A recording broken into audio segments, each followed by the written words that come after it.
What's up? What's up? What's up? What's up, guys? Boogie back again with another live stream for you guys on this nice Saturday. Oh no, God, I'm sorry, man. It was a long weekend. It's a Monday. Welcome back to another YouTube live stream from Boogie. Do me a favor, guys, as you're coming into the chat, please like the video. Please, I'm begging you, please like the video. If you like the video, more people are going to see that we are live because we have so much to talk about. We have so many videos to go through. And, I really want to thank you guys for taking your time to support your boy. So please like the video. Please, please, please like the video. Okay. Do me that big favor. Like the video. We're about to go in. You saw the title. You saw the thumbnail. We're about to go in. All right. I have plenty of videos for you guys. So I'm just going to wait like maybe 2-3 minutes and then we're going to get into it. Right. I'm going to give you a teaser. There's this lady who's saying she got a good guy, but for some reason, he was a nice guy, but she claims he turned from a nice guy to a bad boy. Now I didn't watch the whole video. I watched the first couple minutes. So we're going to figure out, was he really a nice guy? And remember that just because I review these videos, it doesn't mean I believe what women say. Because you have to remember, these women only say their side of the story. The guys never say their side of the story. So that's why I'm saying, like, I don't believe a thing they say. I'll review it, but I don't believe a thing they say because so many times the men never come out to tell their side of the story. So, but please, as you're coming into the live stream, please like the video, support your boy, show me some love, show me that you support the Boogie Army for real. Just like the video. That's all I ask for. If you want to send a super chat, you want to donate, you want to send it $2, $1, $10, $1 million, I really appreciate that in the chat. But do me one favor, just like the video. Please, please, please, please. If you like the video, it will let other people know that we are in here. All right, so I'm about to get started. What's up, guys? How's your Monday going? Comment down below where you're watching from so I know which people support your boy. That will really mean the world to me. Also, I hope you can hear me. I'm gonna just do a test. If you can hear me, put a 1 in the chat if you can hear me. If not, I'm just gonna do a test to make sure you guys can hear me.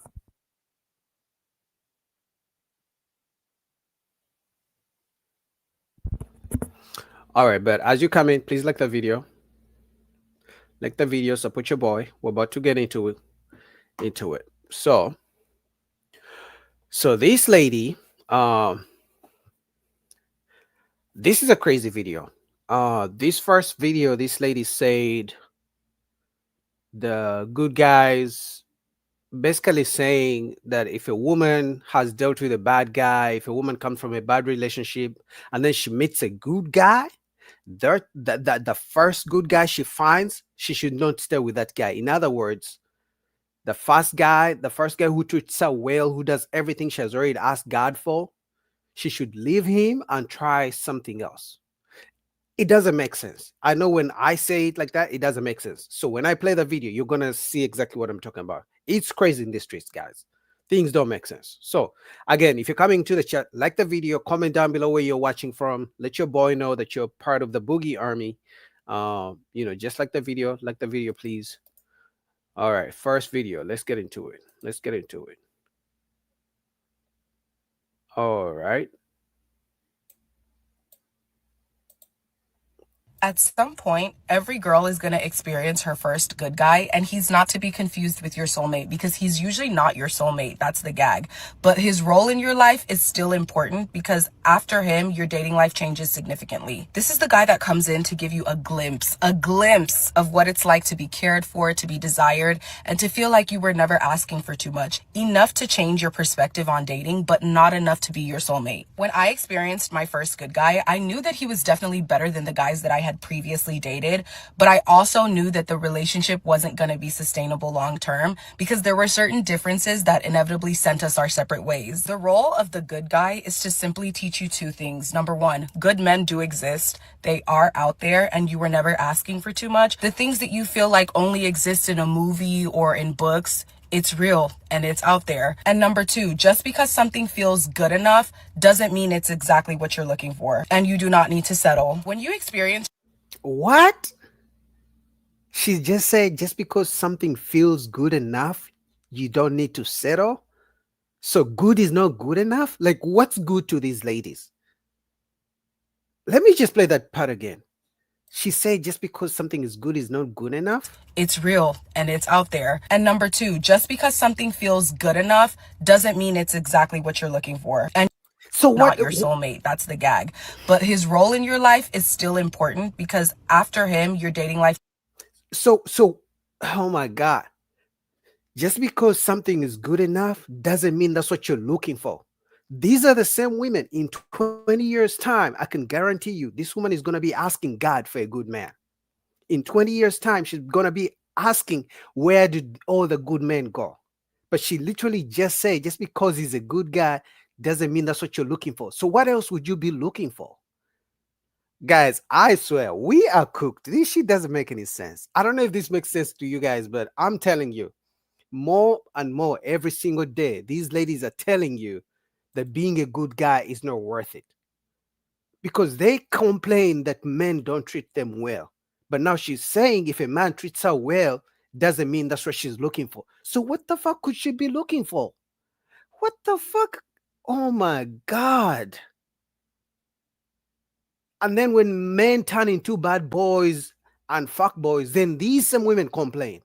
Oh my God. term because there were certain differences that inevitably sent us our separate ways. The role of the good guy is to simply teach you two things. Number one, good men do exist. They are out there and you were never asking for too much. The things that you feel like only exist in a movie or in books, it's real and it's out there. And number two, just because something feels good enough doesn't mean it's exactly what you're looking for. And you do not need to settle. When you experience your first good guy, it's gonna feel good, but it's not gonna be as quite fulfilling as it will be with your soulmate. And that's the distinction between the two. The good guy is like the appetizer and the soulmate is like the full course meal. And the ironic part is that when you meet your soulmate, he's gonna make the good guy look like a decent man because the things that you thought that you would never find in another man that you had in the good guy, your soulmate is going to not only meet those expectations, but exceed them. The good So how would you know who your soulmate is?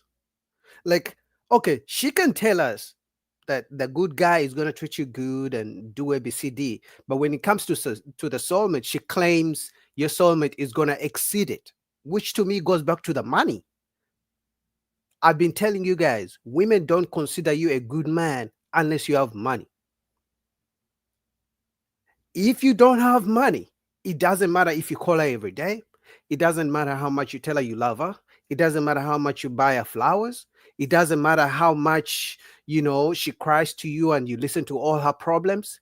It doesn't matter, how nice and much you respect people. It doesn't matter if you've never broken a law, if you've never been to jail. If you don't have money, to these women, you're not a good man. Because tell me, how are you telling me a good man is not good enough? And now they are used, instead of saying I want a rich man, now they're using the words soulmate. She's claiming there's a good guy and there's a soulmate. So what's the difference? The only thing I can think about is it's the money. It's the fact that the good guy, they don't consider you a really good guy unless you got money. That's why every single day they claim the average guy is not good enough. This is crazy, man. We are cooked. guy was never supposed to be your end game. He simply came to show you a glimpse of what was possible, a crumb of what was possible. Because the guys that came before him weren't doing enough, you're gonna feel like, oh my God, this is it. This is my soulmate. He's not your soulmate. Your soulmate has not arrived yet. Enjoy the good guy. Allow yourself to be receptive of healthy love. Allow yourself to understand that the things that you desire in a man are not impossible, but also understand that he is not endgame. He is only the tip of the iceberg. He is only the appetizer, and the entree is not even here yet. Guys, if you're still out here dating, I got bad news for you. You are cooked. Like literally. You know why? Because the way she thinks is the same way her friends think. It's the same way the friends of her friends think, and it's the same way the friends of her friends of her friends think. So it's not just her, because someone is gonna say, "Oh, not all women think like that." And the first thing I'm gonna ask them, does she have friends? Guess what? Usually, women, if they have friends, they're going to align in the mindset most of the time, right? So the friends are gonna think the same thing. Do those friends have friends? Usually, if she likes Cardi B, guess what? Her friends are probably gonna like Cardi B, right? If she likes to party, her friends are probably gonna like to party as well. Sure. So if this woman thinks that women should not stay with a good guy and just leave the good guy and keep hoping, and that's what the issue is. These women keep hoping there's always gonna be the grass is always greener. That's why they keep dating and dating. They leave a good guy, they leave a good guy. And I've said this a million times. If you right now, as a man, you are dating right now, right?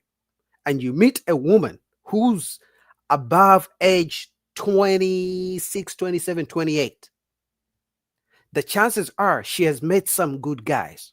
Because I'm assuming you a good guy. If you're watching me right now, I'm assuming you're a good guy. So you're gonna meet a woman. I can guarantee you, every woman you meet above 25, she has met a good guy in her life. Now I need you to ask yourself a question. How come she couldn't keep those good guys? That's question one. After asking yourself that question, ask yourself another question. What makes you think she's gonna keep you? Like, do you think you calling every day is gonna make her keep you? Do you think buying her flowers? Do you think taking her to expensive dinner dates is gonna make her keep you? So ask yourself, if she has met some good guys who have done the same things you're gonna do for her, and sometimes even more, what do you think you're gonna do anything different that's gonna make her stay with you? Chances are she's gonna leave you because you're a good guy. Chances are you don't have $1 million, so she's probably gonna leave you as well. It doesn't mean when she meets a man with money she doesn't leave him.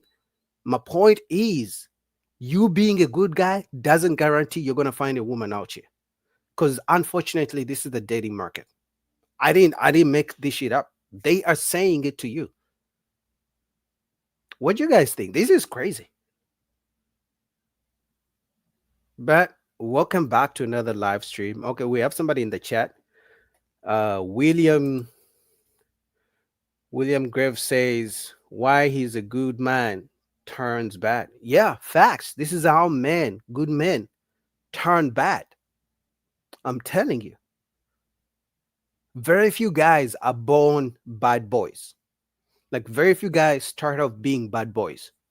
It's usually the good guys, the nice guys who try dating, it doesn't work out, and then finally they look at the bad boys and they're like, he does everything that he doesn't do any of the things that I do, and he gets the women, and the women like him. He doesn't take them on dates, he doesn't call them all the time, he doesn't send them compliments, but they like him.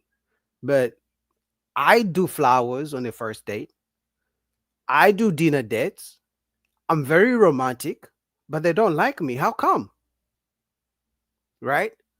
So eventually, the guy is going to turn a bad boy. Eventually, maybe at 25, maybe at 30, maybe at 40. Some guys are late bloomers when it comes to turning from a good guy, from a nice guy to a bad boy. But eventually, after as a man, after trying to do the right thing and you see it doesn't work out, at some point you're going to be like, you know what? Fuck being a good guy. Fuck being a nice guy.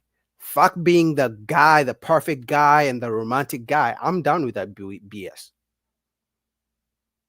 Because of women like her. Have you guys experienced that? Comment down below, man, because this is real. Many guys go through this. Right?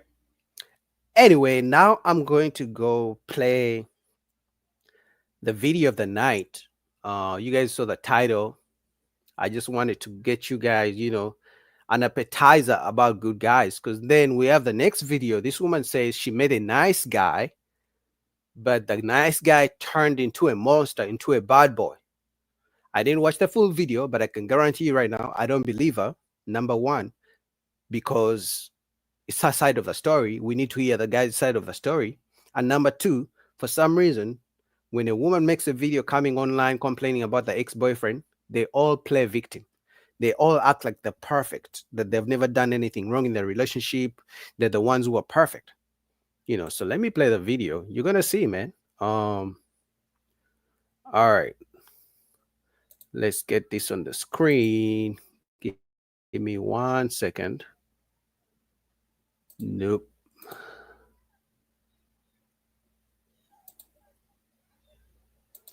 Give me 1 second.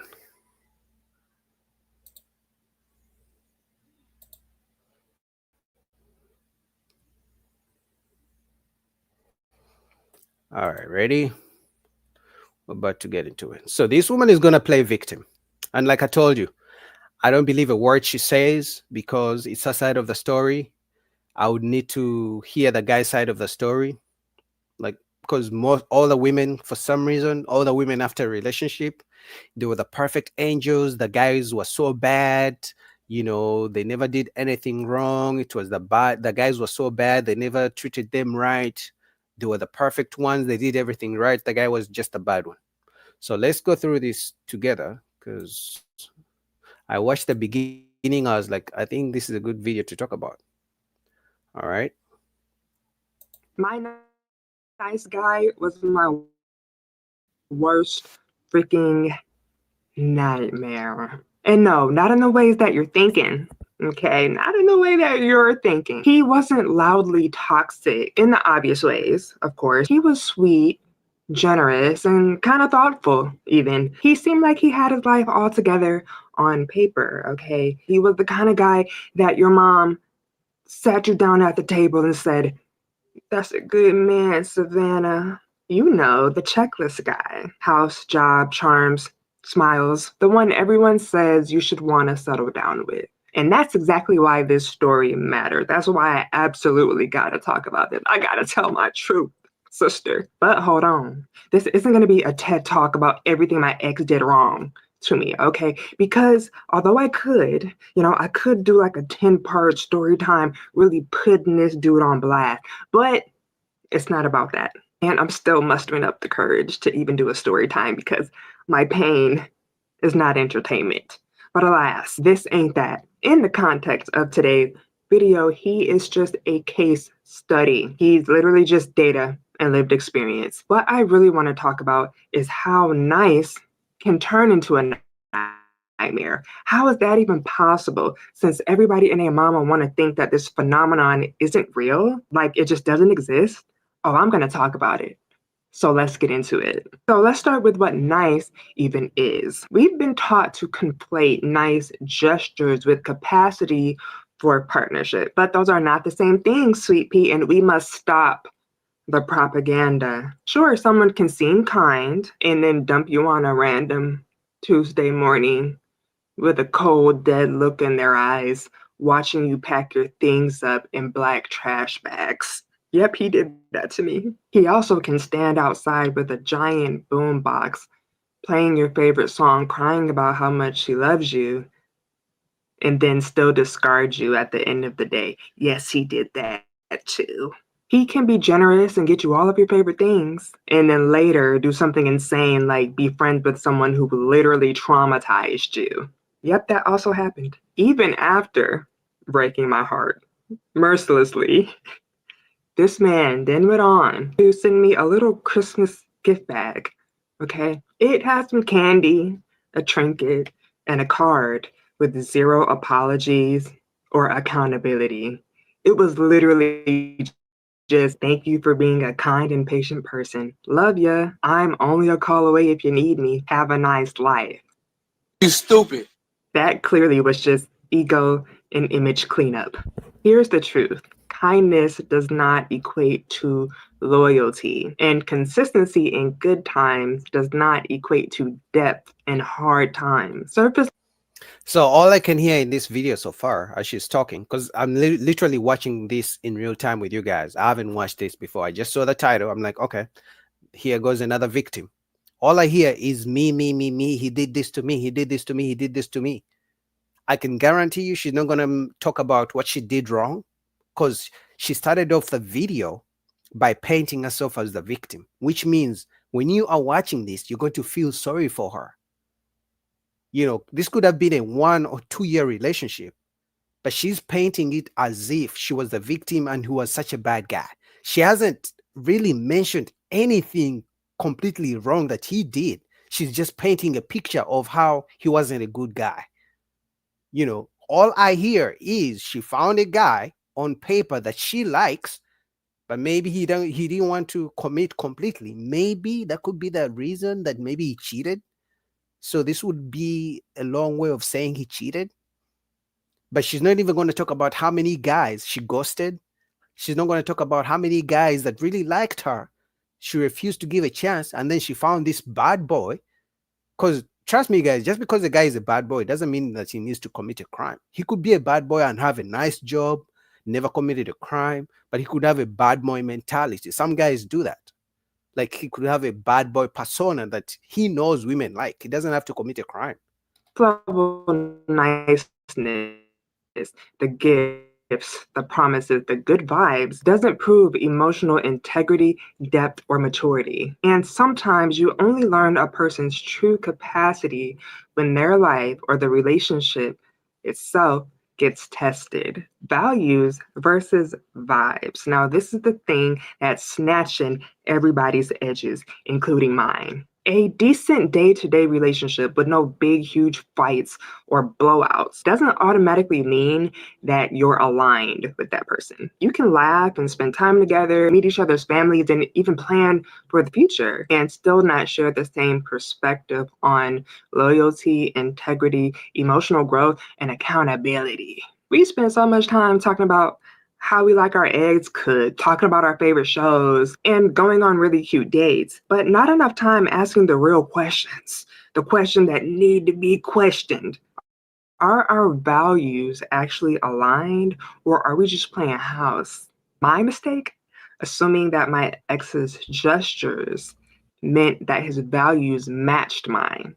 No, your mistake was focusing on what the man is going to do for you and not focusing on what you're going to do for the man. That could have been the first mistake.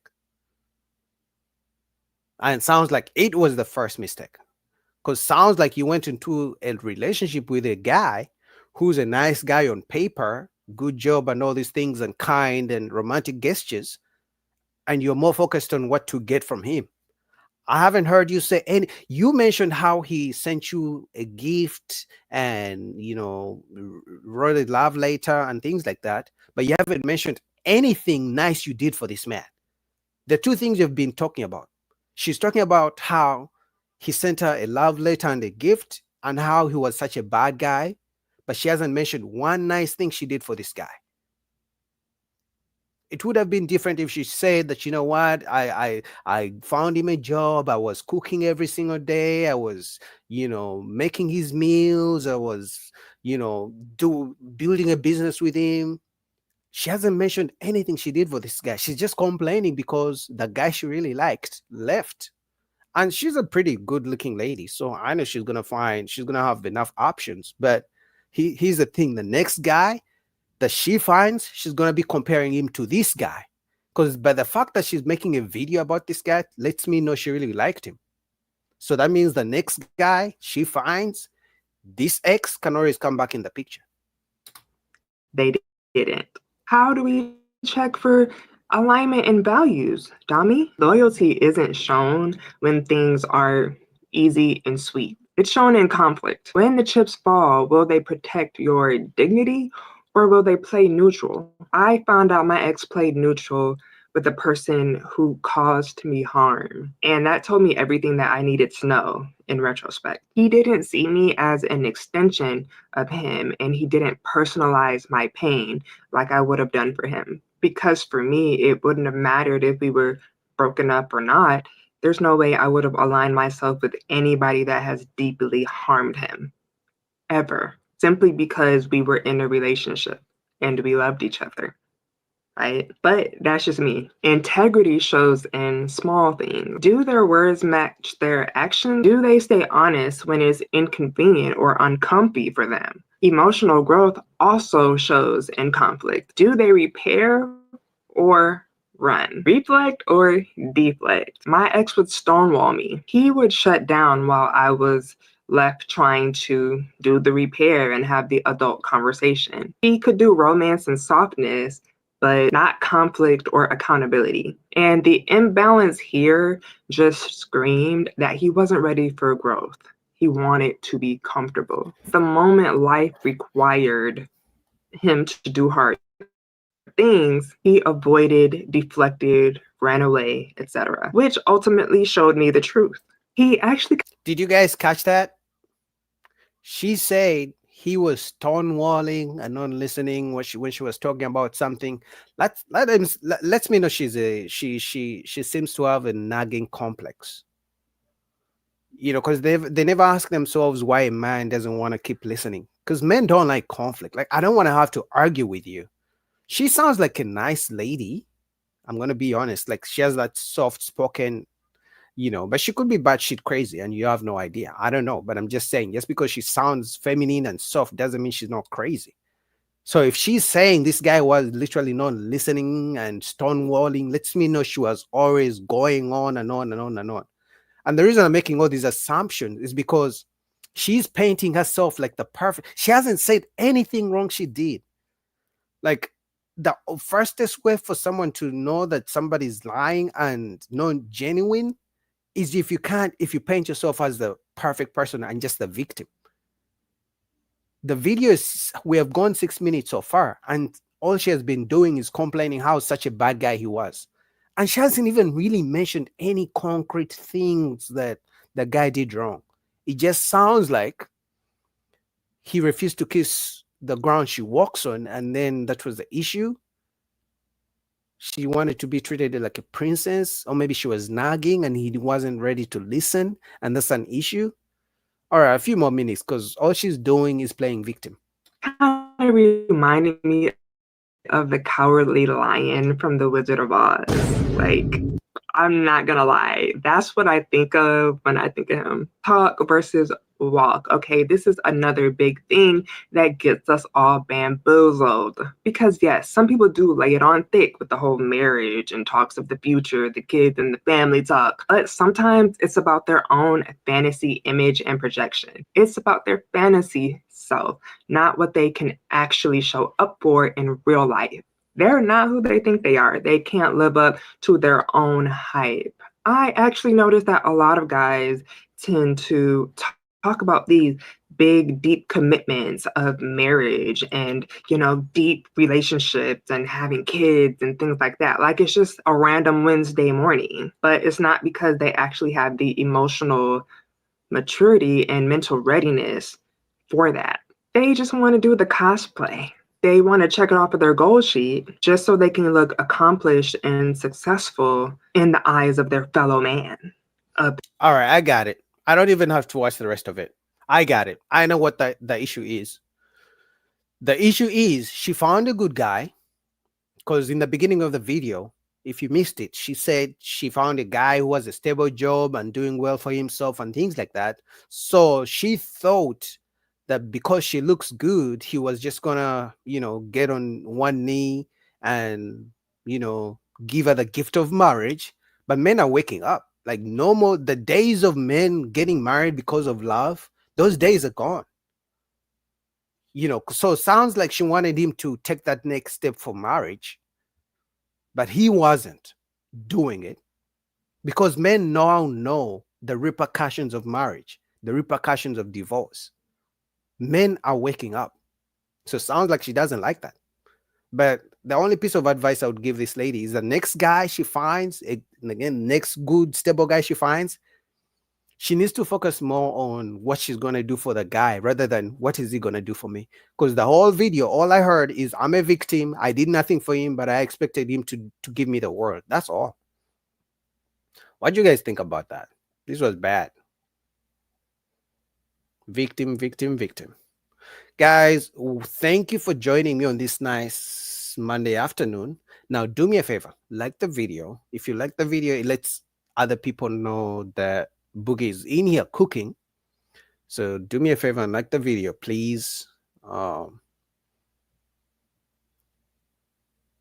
the likes are free. Just click the like button right there at the top. What's up, Mariam? What's up, Mariam? I already see on my videos commenting. I appreciate you for the support. Mariam, you're a woman, right? You could be the second woman and lady on my show, on my channel. I know there's Mrs. Plum. Mariam, you're a lady, right? Comment down below. Mariam says, yes, traditional. I like that. I see what you did there because there's so many modern women. Huh? I like that.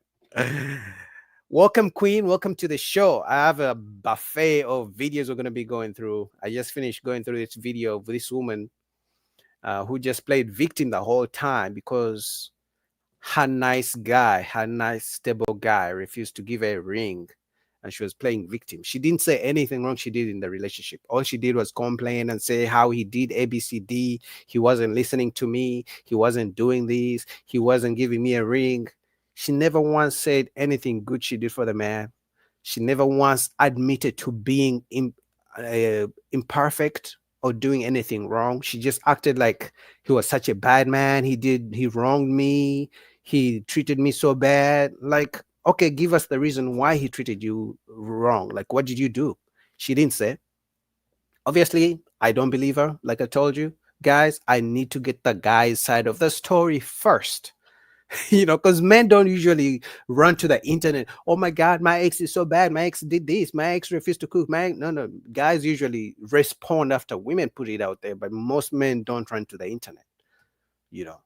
Anyway, next video, guys, coming to the chat, like the video. I only have a few likes, guys. Come on, man. Put my likes up.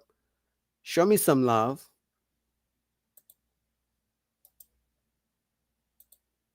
Show me some love, please. Right there, like the video, super chat, cash app.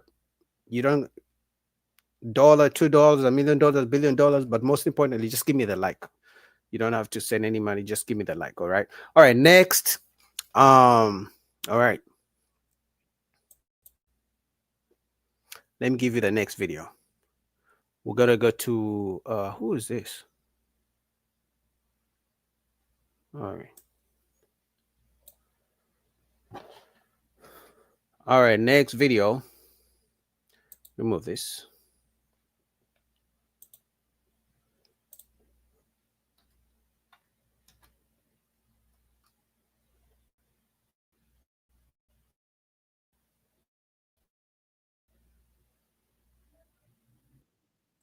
Oh, okay.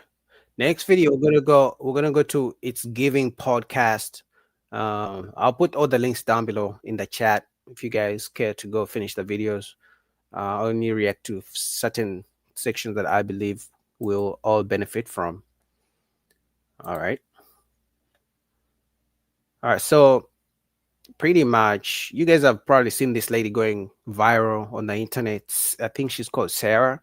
This is her podcast. So she was asking about if women should date for money. So give me 1 second. All right, right made there. this. No, show me what you lost for that day too, because that's the real answer. So when he was like, they don't show you their P&L? I'm like, no, they was just sending me this. They showing you screenshots. He's like, nah, ain't how it works, bro. That's not how it works. You're gonna have losses that you gotta go, and then at the end of the day, you wanna win more than you lose. And I'm like, damn. So yeah, just hit him up. Like I said, it's personal because for me, there's a lot of people. The economy is about to be in a very bad place, especially if Trump. If we bomb Iran, that oil go up, the economy. We've been there before. Yeah. So for one, I want people to have a real chance to be able to survive that. Yeah. And not just survive it, to continue their life or have a better life. Yeah. Because people out here scamming. Yeah, facts. And people scamming. So just get with somebody who's real. Or if you know somebody else that's a real one, you know what I'm saying, get with them. Because Yeah, the scammers got to stop. Speaking of like scammers and money, well, not really scammers, but money. Do you think that it's wrong for a woman to want to be with a man that makes good money? Why? Why would it be bad? Like men that call women gold diggers. What do you think about that? Do you think it's bad for men to want a beautiful woman? Is that bad? I don't think it's bad. That's not bad. Why would I not want something good? I agree. I'm not gonna be like, I can't see them be like, I just want somebody, bro. I just want to struggle. I just want some poverty. What the hell's wrong with you, honey? Right. What's going on? Go for the money. I mean, I ain't gonna say go for the money. You still want to make sure that he's a great person, because character is very important. Mm-hmm. But I think that women want a man that, it ain't even about money. It's about a man that can provide. You want a provider. It's Think about about money. this. It ain't about the bags. I ain't talking about that stuff. I'm talking about, like, if I have a child by this man, is my child gonna be financially secure? Can they go to the good schools? Can they eat the healthy foods? It's about money. It's like, that's just common sense to me. And is daddy showing up? Daddy busy. I know daddy's busy. I know what you're saying. But is daddy showing up? It's so. I was just having this conversation that I feel like for me, when I think about, because when I'm dating with intention to marriage, I ask every question, right? Smart. Like, what does parenthood look like for you? Like, what does father look like for you? What does husband look like for you? And for me, one of the things that's very important, because I'm very family oriented. I come from a huge family. We have a lot of traditions in my family, and I desire to have that if God sees fit to make me a mother and a wife, right? Amen. Very soon. Received. And one of the things that I realize is the big things for a child are so important for me to have my husband there with me. Like the landmark birthdays, the championships, the recitals, although it doesn't have to be every competition, but you're at the recital at the end of the year. Like, there are just certain things that are very important to me. But I understand that daddy's busy and mommy holds down the household. I understand that too. I know what you're saying. Yeah, but I feel like I sometimes do feel like sometimes men think that making good money is enough. I don't think it's enough. I agree. You do? Making money is not enough, but unfortunately we live in the times where women have told us making money is the most important. So if any guy is gonna have money and make money, he's gonna be busy unless he hits the lottery. But until women tell us that money is not the top of their priorities when it comes to selecting a man, then only then will men stop trying to chase money so much. I'm going to be honest. One of the motivations men use to look for money is women. Like, if tomorrow women said the top priority is, I don't know, running fast, like being good at track, that's what men will do. That's what men will try to achieve. But unfortunately, women have money. Actually, most women have money, body, looks, and everything down below. But I'll be honest. If daddy has to go do this thing that he gonna make this million, I ain't coming to the recital. She'll understand when she's an adult. But he'll understand. Like, if I'm a kid, circumstances, right? Yeah, I'm not saying just miss everything, right? But there's certain things that, as a kid, my dad didn't come. Like, dad didn't make it to my such and such basketball game. It's like, now I'm like, oh, that's why he didn't make it. I'm trying to pay these damn bills. I get it. I wanted them Jordans. He had to go. So, but I know what you're saying, though. Yeah. He has to be there, not throwing money at the. Yeah. Don't throw money at the. I understand what you're saying. Yeah. There gotta be a balance. And I understand what you're saying, because that's what I'm saying. Like, I don't expect my husband to be the soccer coach for the intermediate junior team, the Angels, right? Johnny, go. God, right. Dang, I don't expect that at all. Like, I don't even almost see that. But the big things, that should be a priority, where only something really pressing could take that priority. Right. You know what I mean? Yeah. For me, but that's just my desire. And I know there are a lot of women that are like, send me on this trip, get me these shoes, buy me these bags. I don't give a damn if you're here or not. I don't like them anyway, So there are a lot of those situations as well. And then everything in the middle. So I'm learning. The more that I learn myself, the more I'm like, it's just so easy to say no. Yeah. The older I get. Women want it all, man. That is the truth. But that if it was up to women, if women were in God's position and they were to create their own man, he would be tall, like 10 feet. He would have $10 million, but also he would be a stay-home father, stay-home husband. He would also be the one to cook for them. He would be the type of guy to let them go out with their girlfriends at the same time. He would be the type of guy who doesn't ask them to submit and be feminine. Like if women could really, if God gave women the power to create their own man for just one day, they would create the same type of man. The tall guy who lets them do whatever they want, who's rich, but also is a stay-home husband, who does the household chores, who cooks for them, who doesn't ask them to cook, who doesn't mind if they talk back, who lets them go to their, girls' trips. It would be crazy. They want it all. But unfortunately, the beauty of life, you learn very quick that you can't have it all. Now, some of them learn at 30, some of them learn at 35, some of them never learn. But eventually, life lets you know that you can't have it all. Just like men. As men, you may want the beauty, you may want it to be in shape, you may want it to be submissive, you may want it to be learned to know how to cook, but you're gonna have to pick 3 out of 5 things that you like, because you're never gonna meet a woman who gives you all the 5 things. I'm telling you, but men usually learn that very fast. After a few failures and rejections as a man, you learn that you don't have money, you're never gonna get an IG body. You're never gonna get a Rihanna. So that's the first lesson men learn, that if you don't have the money, now some men don't learn it and still expect a woman to love them for them. But eventually, as a man, you learn that money first, and then you can choose the type of woman you want, the beauty.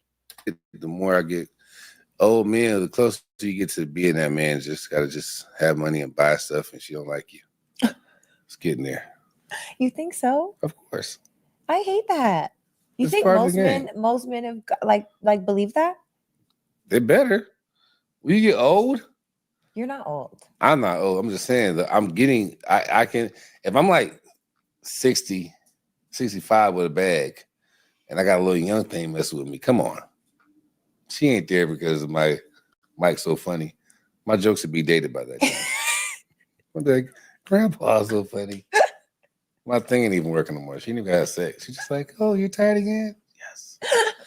Get Okay. your CPAP machine on. Oh, let me help you. Let me help you Put your that head on. up. Put that up. There you go. Or she texting the young boy Popeyes. I'll be there tomorrow. Oh my God. for the what she really need. So I saw this quote that said, men that are wealthy, their women never really like them for them. Do you think that that's true? Most of the time. Yeah. Most of the time. Most of the time, yes. Fact. Come on. It's part of, like, a lot of men. Okay, think about this. First of all, money makes you more of who you really are. Agreed. Definitely agree. You have to do less of the other stuff that the guy, like when I worked at the mall, I had to do a lot more. Yeah. I had to really be nice. I'm nice, but I had to be really nice. Right. Making $500 every 2 weeks. Oh, you nice. You gonna be nice. Right. You gonna be ooh. You got to do the most. You get more. It's like I'm nice. Yeah. But then it's not gonna be as nice as the guy that work at the food truck. Dang. It's just real. So now there's certain things that the woman is gonna tell the guy at the mall how she feel about everything. I'm not putting up with that. He got to adjust. But the guy that's right here with the bag, she be like, I don't really like that, but Facts. I'm gonna put up with it. Mm-hmm. And then what happens is a lot of times is like, because he's an opportunity. You know what I'm saying? It's just reality. It's part of it. I hate that. I don't hate it. I hate it. Because he's happy. Is he? Yeah. Oh. Then I don't hate it. He don't know she don't want him to. He in his mind, because his ego making like, yeah, man. My look, she like, man, she don't like that body, dog. She don't like that body. You bad built and you short. She's 6 feet tall. and she hanging all over you like she's enjoying this. No, if you worked at Subway, she would not be with you. That's a fact. So she's not there for him. But he's okay with that. It's an exchange. Life is an exchange. It's a trade. So do you think that men ever really think that they're truly loved when they're successful? Good question. By certain, I mean, like your family. Well, some of them. Like by your partner. Like if you have a woman. Like it depends. If you meet her before all of that. No, if after. If you meet her after you've built success. No. It depends on you. Like if you're a guy that you're successful, but because I think we kind of know we know we're attractive. Like we know our real flaws because y'all gotta lie to us. Yeah. We gotta lie to y'all. I be like, girl, what you think about your dress? But it looks. You can't say, man, you look fat. That thing. You can tell me that. Right. A girl be like, baby, you looking fat. I can't be like, I what? Really? I can't do that. Right. I gotta be like, That's facts. They like to be lied to. But the truth of the matter is, as I think one of the biggest strength a man can have when it comes to dating and relationships, as a man, this is what I believe as I'm getting older, is to know that no woman will ever love you for you. Sometimes not even your mama. If you refuse to send your mama some money 3 times in a row when she's asking, you're going to find out real quick. She doesn't like you like that. She doesn't love you for you. Because sometimes mamas count on their sons. If she's counting on you as the son and you're not giving her anything, I'm telling you, man, you'll find out that every woman, as a man, even your sisters, man, even your sisters, if you think your sister likes you as the brother, let her try to ask you for some money and you don't give it to her. You'll learn very quick that every man, as a man, the number one thing you should know is to learn that no woman is ever going to love you for you.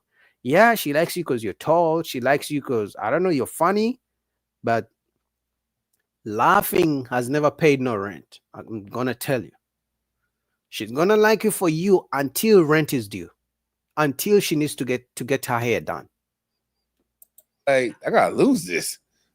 She gonna tell you. Right. Because men live in the world of reality. Our harsh reality is how it's okay. I'm okay with this.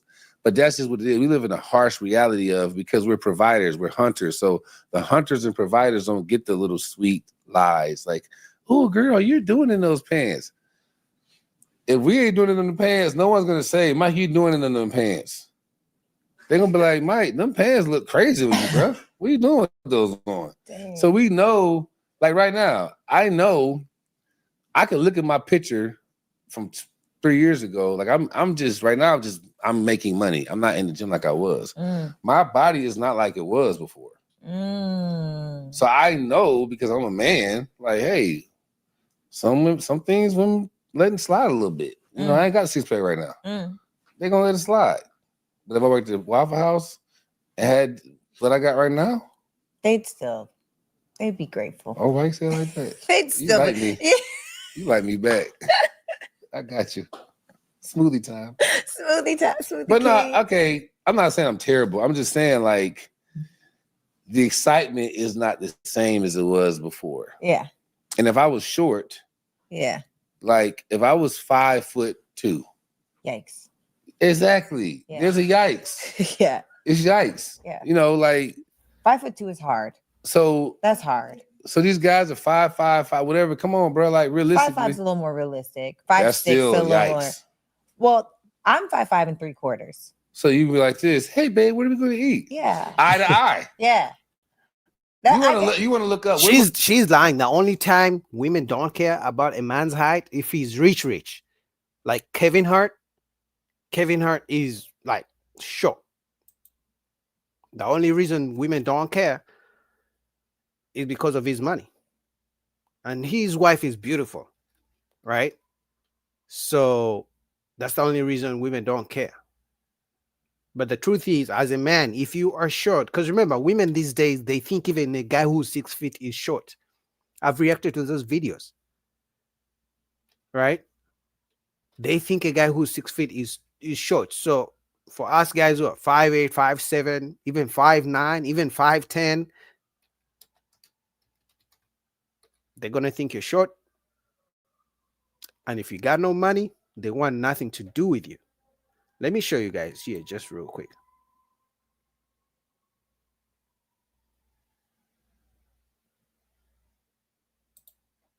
Look at this.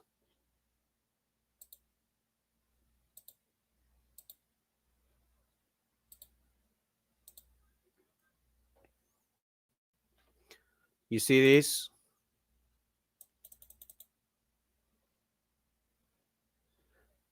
As of 2025, Kevin Hart's net worth is $450 million. And he's 5'5". That's the only time women don't care. Even the women who say they only want guys who are 6 feet, they will give Kevin Hart a chance. Why? Because of this right here. $450 million. That's the only reason they will give Kevin Hart a chance. But let Kevin Hart be 5'5" and work at Walmart. Let Kevin Hart be 5'5" and be a bus driver. So she's lying. She's definitely lying.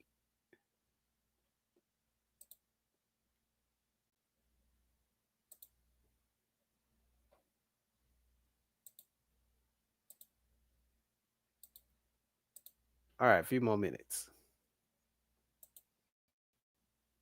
People like to look up at everything except for Ideally, looks. that's true. You want to look up to your man? I forget the word. Hyperperthic or something like that. Hypergamy. That right there. I can't say that. Say it again. Hypergamy. You're a hypergamy creature, Sure. except for looks. You want me to True. be better at you at everything else except for looks. Yeah, because it's weird if a man is like a beautiful man. So exactly. See what I'm saying? So everything else by nature, But you know why that is? because he might be saucy. Well, he might be saucy, but oftentimes like beauty is connected to femininity. Yes. So now you're probably in a the little more mirror. feminine. Yeah. Yeah. If you're in the mirror more than I am, I have a problem with that. So am I right about you want? Probably, yeah. So eye to eye. Yes. I respect that. Give If me he's a rugged- eye to eye, you looking down at him a little bit, and he ain't got that bag. Come on, Sarah. It's okay. It's giving truth. But that's why short guys are dangerous in business. Oh, Because men, we know where we stand in society. That's fact. You're not catching Kevin Hart. See, I get. You're not catching Oh Floyd my God. Mayweather. I swear to God, I didn't watch this video before you guys. That's why I mentioned Kevin Hart. Any short guy out there, you should look up to Kevin Hart. I mean, I'm not tall myself, but I'm not 5 feet, 5'5", like Kevin Hart. But the point is, as men, it's like if a man has any insecurities, the only thing that can wash away all the insecurities, and women act like they're blind, they can't see your insecurities. Women will pretend they can't see that you're 5'5". Women will pretend you're not overweight, like Rick Ross. You know why Rick Ross always has beautiful women? It's the paper, it's the money. So women will literally put on shades and don't see your insecurities. Women will stop seeing the fact that I'm bald. If I had $400 million, if I had $400 million, they would be lining up outside my apartment right now. That's the only thing that helps men, which obviously we know it takes so much to get that money, but they don't care. They'll always choose a short guy with money over a tall, handsome, funny. They'll mess around with a tall guy in the meantime, but for the most part, they're always gonna go for the guy with the money. Right?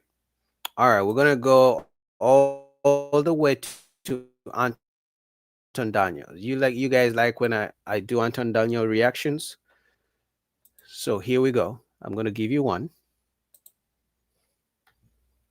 Guys, like the video, man. Thank you for being in the chat, but please, please, please like the video.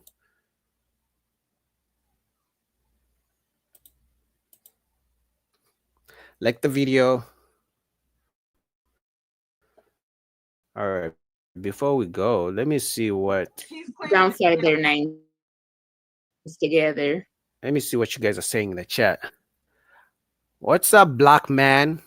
Black Man says, but they need but they need a man who wants them or wants to give them all. That's facts. And then he says, let them have it all. Men just have to stay out of their way. Yeah. And then he says, men never had money and did okay. I never had money, or is that a girl I was into and a girl into me, so I can do what I can with what I got. So he says, I never had money and I did okay. I never had money. I always had a girl. Here's the issue. I'm gonna ask you something, black man. All the women you had before you got when you didn't have money, where are they now? Where are they now? Nowhere to be found. They're gone. Yeah, you will have them, and you guys will hang out and whatever.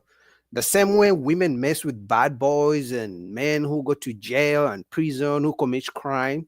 It doesn't mean that's the man they want to stay with for the rest of their life.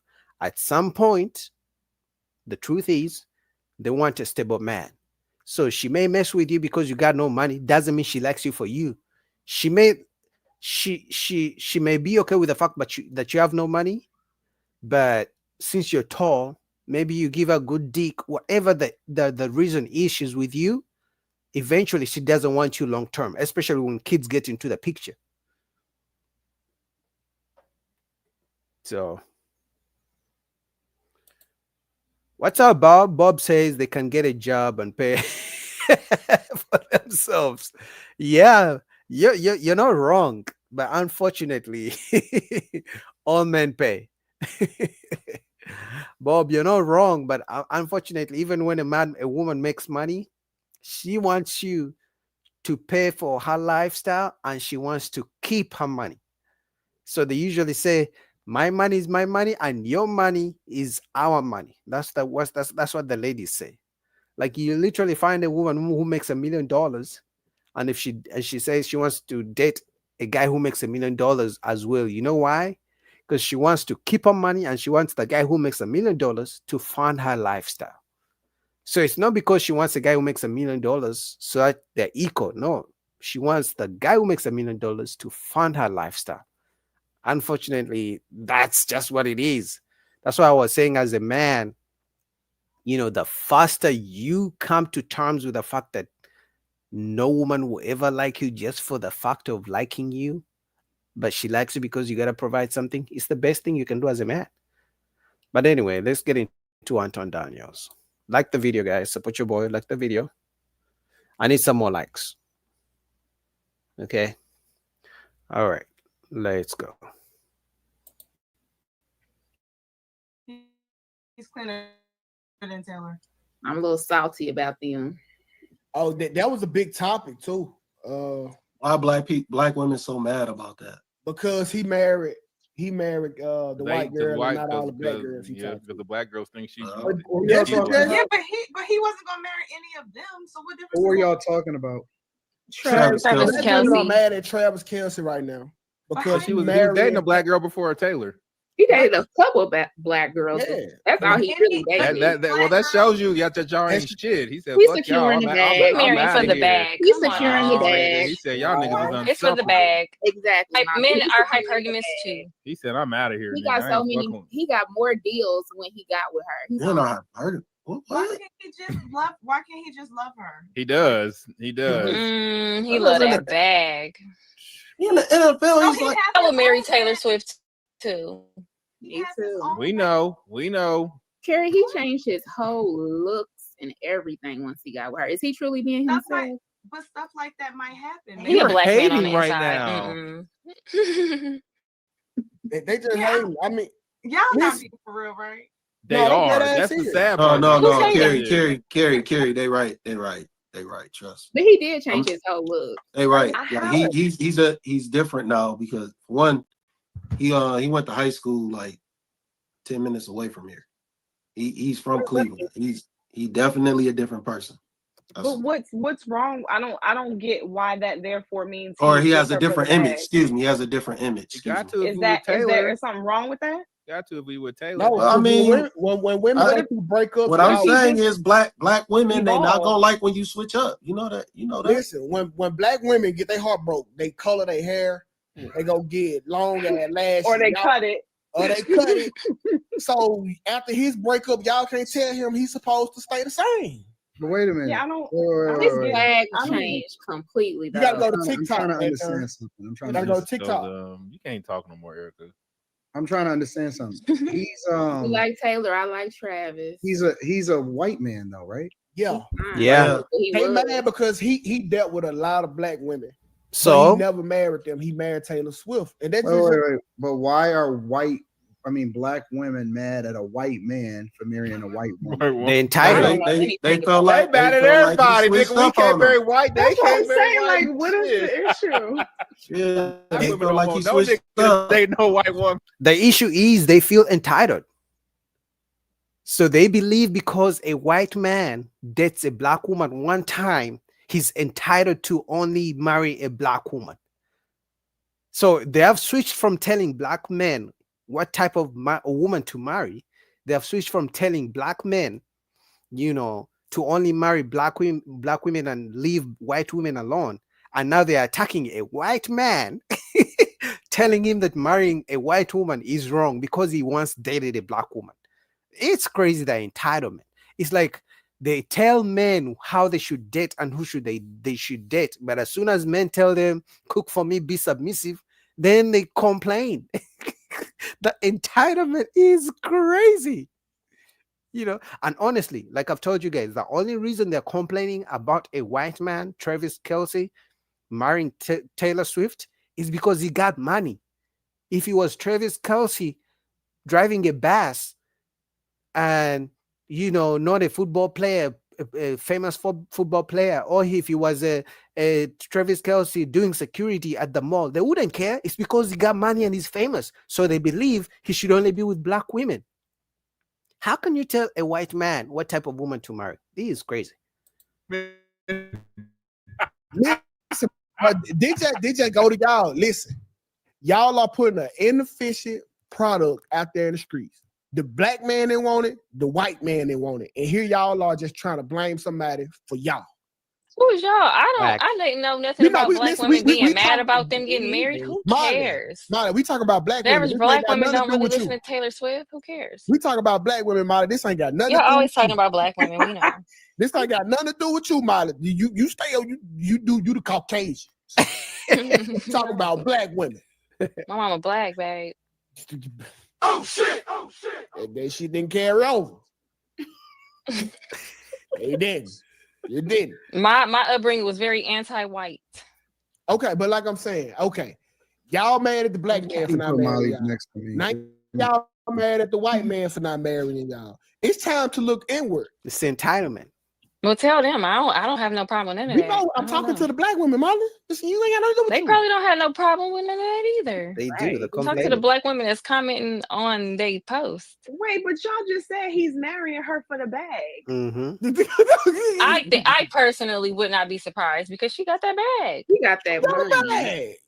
But chances are, Who marries money for too. love in real life? Man, That's smart. Fucking getting divorced, nigga. men marry for love. That's who. And it's not like he's broke. He got money too. Okay, she got way more money than him. Taylor Swift is a billionaire, but he's a millionaire as well. He got different endorsement deals. He plays football. He's famous. Like, he got money too. But for sure, men always marry for money. Rather, marry for love. Women marry for money and retirement. That's smart. Hey, They're also divorcing. Why? Because of finances. you Marry for trans- money. What Molly, else you gonna marry for? Molly, you transracial at this point, dog. Because, brother, no way. Just stop it. Listen, I'm y'all, just saying. Whatever. white Y'all say man- what y'all want. White man Say on what y'all return- want. Y'all say nobody likes black women, but for like the past, I don't know, 5+ years, black women are low key the beauty standard. All these white women is getting Yes. filler. They getting Yes. booties, BBLs, hips. Yes. Black women are literally the beauty standard, but we sit here and y'all Absolutely. act like they're so undesirable. Maybe the attitudes, maybe a lot of them are overweight, But if they're the beauty standard, and if the culture has literally shifted to more towards a whole black woman aesthetic and attitude, I'm seeing Okay, white chicks that wearing their bonnets in public, yes, Asian chicks wearing their bonnet. Everybody want to be a yes, black chick. Okay. yes, But that doesn't make it right. You just said everyone is taking the beauty standard of black women. Yeah, because we all know black women are gorgeous. They are smoking hot. But you also mentioned the attitude. And that's what most men complain about. The attitude, the nagging, the talking about, the masculinity, the I want to fight you, challenge you. That's all men said. That's all. Like no man has said black women are not beautiful. They're gorgeous. Some of my subscribers call me a simp when I say a woman is beautiful in the comments. But the truth is, it's the attitude. That's all. Okay. So listen, y'all can choose it. I that don't know. I don't like. It's just dumb. Y'all. okay. It's She always like only this talking weird because I'm talking. competition. Can I talk Nobody now? cared. The only black woman that probably care about Travis Kelce is probably his ex. The rest of us is chilling. That's not true.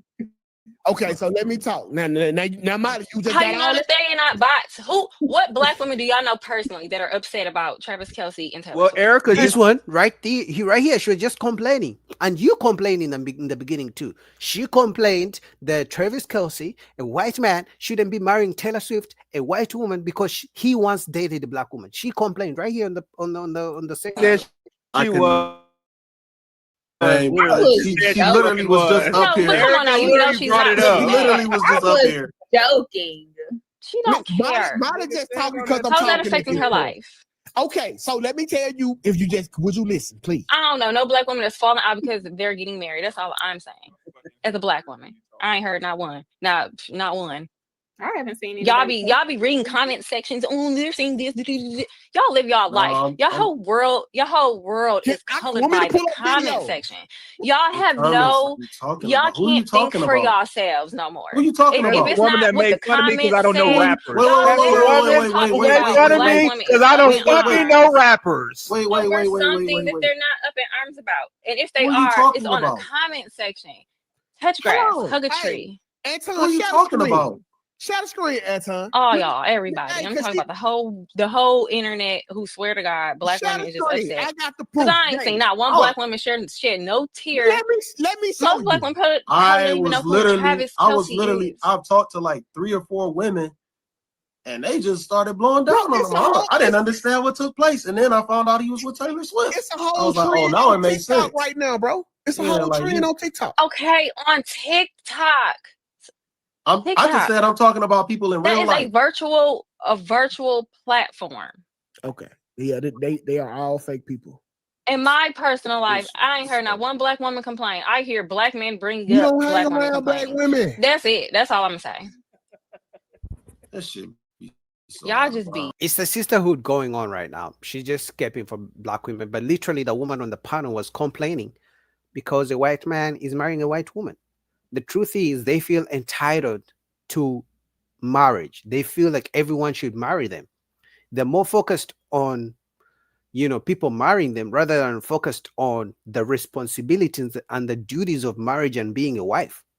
They want people to marry them before they can prove they are marriage material.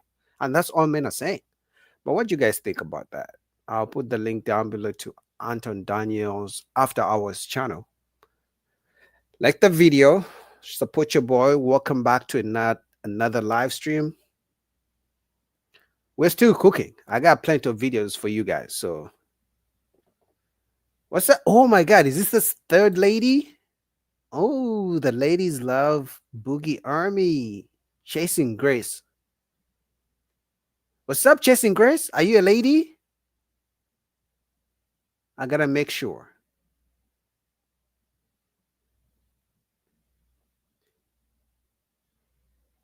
Grace, are you a woman? You're gonna be the third woman on my channel because most of the viewers are men. Oh, what's up, Queen? Man, claps for you, lady. Welcome to the Boogie Army. Thanks for watching the stream. Thanks for supporting your boy. Oh yeah, shout out to Jeff St. James, man. Brother going crazy doing his thing. What's the question? Grace, what's your question?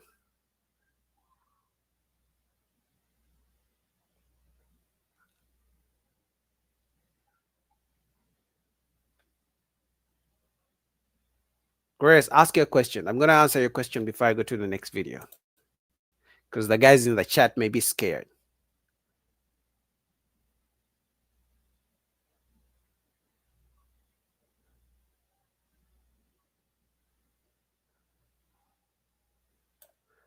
All right. Next video is going to come from Lapif. So sit tight. We got lots of videos to go through. All right. Grace has a question, guys. If you guys are in the chat, you can answer a question, but I'm going to answer a question too. So Grace says, would you prefer stay-at-home wife and mother, or would you prefer that she work outside of the home? So I don't know what guys in the chat are going to say, but here's my thing. I'm going to speak like what most guys would prefer. So it depends. It depends on if the guy makes enough money. Guys who make enough money for the woman to afford the woman to stay home, they're fine with the woman staying home if the woman wants to stay home, right? Most men don't have an issue with women working. Most men have an issue with women working and still expecting the man to pay 100% of the bills. Because if you're going to go out there and work and save your money, and then you're telling me to pay 100% of the bills, why are you working? What's the point of leaving our kids for someone else to raise them, for them to go to daycare for someone else to raise them, if you're not even helping me with the bills? So this is what I believe, that most guys will be okay with the woman working if she's willing to help with the bills. But women want to go work and save their money and still expect the man to pay the bills, all the bills, 100% the bills. And even then, he doesn't even get a home cooked meal. Because if you go to work, you come back home, you're tired, I'm tired, you're going to be, saying, let's order some food out. And that's when you get a maid to come in and cook the food, guess what? The man is gonna fall in love with the maid because she makes the food for him. And then the women are complaining, oh my God, my husband was sleeping with the maid. Oh my God, how could he? Well, because the maid is the one who makes him the food. She knows what he likes. She cooks what he likes. So guess what? You want to go work for the boss and make coffee for your boss at work? The maid is gonna make me my coffee. The maid is gonna pack my lunch to go with at work. But most guys would prefer a stay-home wife if they can afford to pay for everything, right? But if not, then both of you are going to have to work and split the bills. So that's my answer for the other men. You can see black man says stay at home, and then he says all men want their woman to stay at home and not work. All right, Grace says understood, thanks for answering. Yeah. So if a guy has the money, he definitely will be willing. Because I'm telling you, most guys want to be providers. The only problem is we live in a time where women don't appreciate men to be who are providers. They feel entitled to it. They're like, it's your job as a man to provide. Okay, it's my job. What's your job? Because the moment I mention you should cook for me, then you're like, oh, you're not a slave. I'm controlling. So you can tell me what my job is, but the moment I tell you what your job is, you start crying and complaining. But most guys will be willing to do their job as a provider, protect their role, if only the women could also do their roles. But they expect the man to be the provider these days. They expect the man to be the chef. They expect the man to protect. They expect the man to be a stay-home husband at the same time. They expect the man to do the dishes, to do the laundry. And it's like, men are like, okay, I might as well be single, or I might as well just date around and not get married. Because where's the benefit? If I'm gonna, marry you, where's the benefit? You get benefits from me for providing. You don't have to work sometimes, but what's the benefit?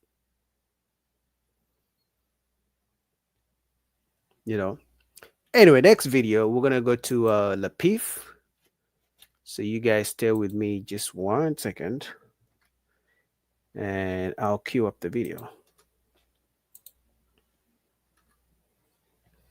Shout out to Lapif. I'll put the link down below for the full video. You shouldn't find no 40-year-old woman. All right. So this video they talk about women benefit more from divorce and they file the most. All right. Black man says men aren't trying to solve the world of women's problems because women don't even know what they want. Yeah, their wants change every single day.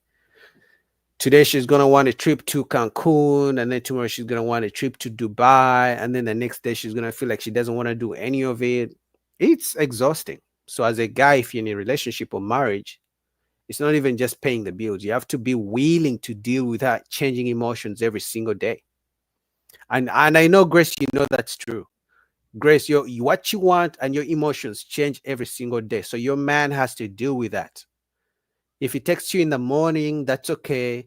But then if he doesn't text you, instead of texting him, you're going to complain, oh, you don't love me anymore. Why didn't you text me? But it's like, okay, I overslept. I was busy or something. You could have texted me. You could have called me.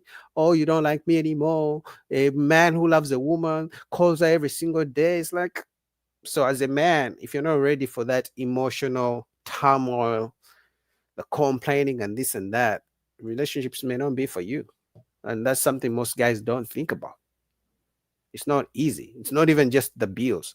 Because as a man, you could literally pay all the bills. Like she wants for nothing. She has the money to go shopping. She can hang out with her friends. All the bills are paid. And then she will complain that you don't text her enough. You're like, what? Instead of saying, I want to thank you for being a good provider, a protector, and all these things, she will literally complain about the fact that even if you paid all the bills, she will complain about the fact that you forgot to call her. And men are, at least personally, it's like, what the fuck? Oh my God, I want some peace. Like, don't, you know what I mean? So, you guys know what I'm talking about. You know. Anyway, let's go to Lapif. Right? You shouldn't find no 40-year-old woman and she ain't got her together. Something wrong with you. My brother bring home a 40-year-old woman, she ain't doing nothing but waiting on a man to take care of her. That part. I like that logic. So you should have to vet better. So then if a woman marries or has babies by a man with face tattoos and he don't want to be in the kid's life, he just want to go ahead and dip, right? Then we should just hold her accountable, right? Hey, look, you had babies with a dude with face tattoos. Don't go after him for child support. You should have vetted better. I like ideas like that. I tell women they need to pick better too. If you're a woman and you pick a man that can't keep a job. I tell them both. Yeah, I agree with you. I agree with you. I think men need to vet better. I think we got to judge women with our eyes closed. We need to look, if she ain't a woman that's after God's heart and you ain't got no business dealing with her at all. The problem I normally find with the ladies though is when we flip that around and we say, okay, so when you was dealing with Pookie, or you was dealing with Daquan, and then he wanted to go ahead and fill up at the pump, and then he left you with some kids, right? Then we shouldn't be able to go after him either, right? We don't need to worry about finances with him. You're suffering the consequences of bad decision making, so pay the piper. Same thing, right? Mm-hmm. Okay, all right, then I'm cool with it. If what's good for the goose is what's good for the gander, then you got me on fairness.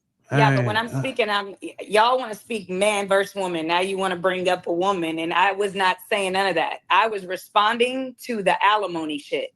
I don't even agree with alimony. I can't stand it. I think it's taking care of a damn child.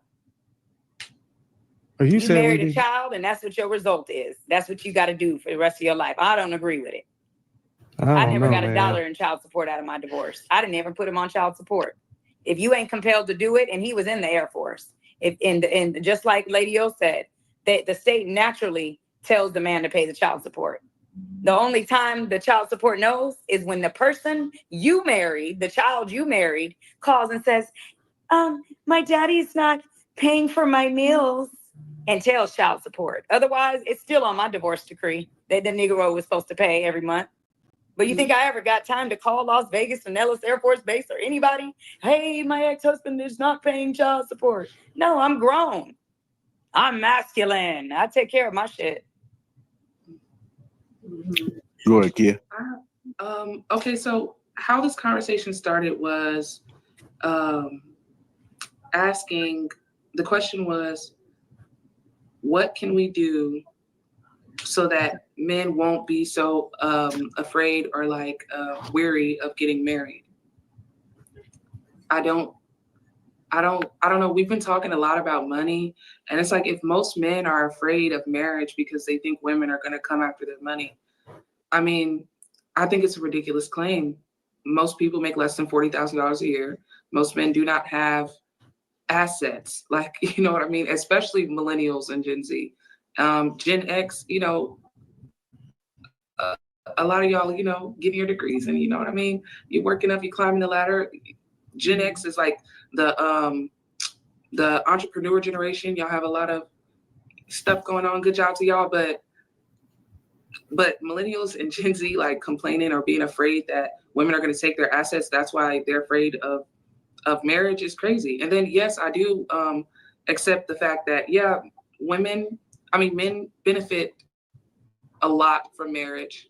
How? The most, some would argue. How? And the least from divorce. Women benefit the most from divorce. And women do tend to initiate most divorces, I understand. And someone brought up a point that that women, it was Lady O.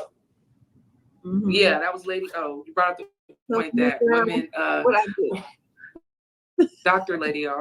Before she goes on, I'm sorry, but this, I don't know why they just, I'm just going to say, she sounds dumb. Just because I make 40,000 now, it doesn't mean I'm going to make 40,000 in 20 years. Right? Men are not afraid of divorce right now. So when a man says, I'm afraid she will take my assets, he's looking in the future. It's not like I'm going to marry her today and then in 6 months she's going to divorce me. No, we're looking in the future. Because most times, I'm telling you guys, when you marry a woman and you guys buy the house, when there's a divorce, guess who gets kicked out of the house? Even if you bought the house 50-50, guess who gets kicked out of the house? The man. Guess who gets to keep the kids? The woman. Guess who has to go to court to beg to see his own kids? The man. So yeah, I may make 40,000 right now. It doesn't mean I'll make 40,000 in the next 20 years. So men are not afraid of divorce now or marriage right now. They're looking in the future. I can't even believe that's such a simple concept. I can't believe she can't. Oh my God, this is bad. I'm sorry. That women tend to initiate divorce more when it comes to infidelity. Actually, it's no higher than any other divorce rate. Women initiate most divorces. So of course, in that category. But still, in that category. Right, you're right. But I'm speaking, but I did the breakdown specifically on those who are accused of infidelity. Women are still more likely to leave the marriage, and men are still more likely to stay. In most cases. Mm-hmm. No, they are. Because men, like you say, women have more, they file for divorce more, men file less. Men do stay because of the kids, they file their finances, things like that. See, what we got to understand as women, men do not want to leave their children. Okay, they absolutely do not want to leave their kids. They do not. They want to be in the same house with their kids. Trust me, I've been through a divorce. I saw how heartbroken my ex-husband was. I saw how torn up he was when I moved the kids to Baltimore, Maryland. I saw. They do not want that. So men will stay in misery because of that. But even when it comes down to infidelity, I did the whole breakdown on it. When I'm talking about just not in general, but just in infidelity cases, men still are less likely to leave. Yeah, but I don't know if I share this sentiment that because men, she's right. Men more than anything, they want to keep seeing their kids because they know the moment a divorce happens, now seeing the kids is going to be an issue. Because most of the time, the women use the kids against the men. They file bullshit lawsuits. Oh, he's abusive. Oh, judge, don't let him see the kids and things like that.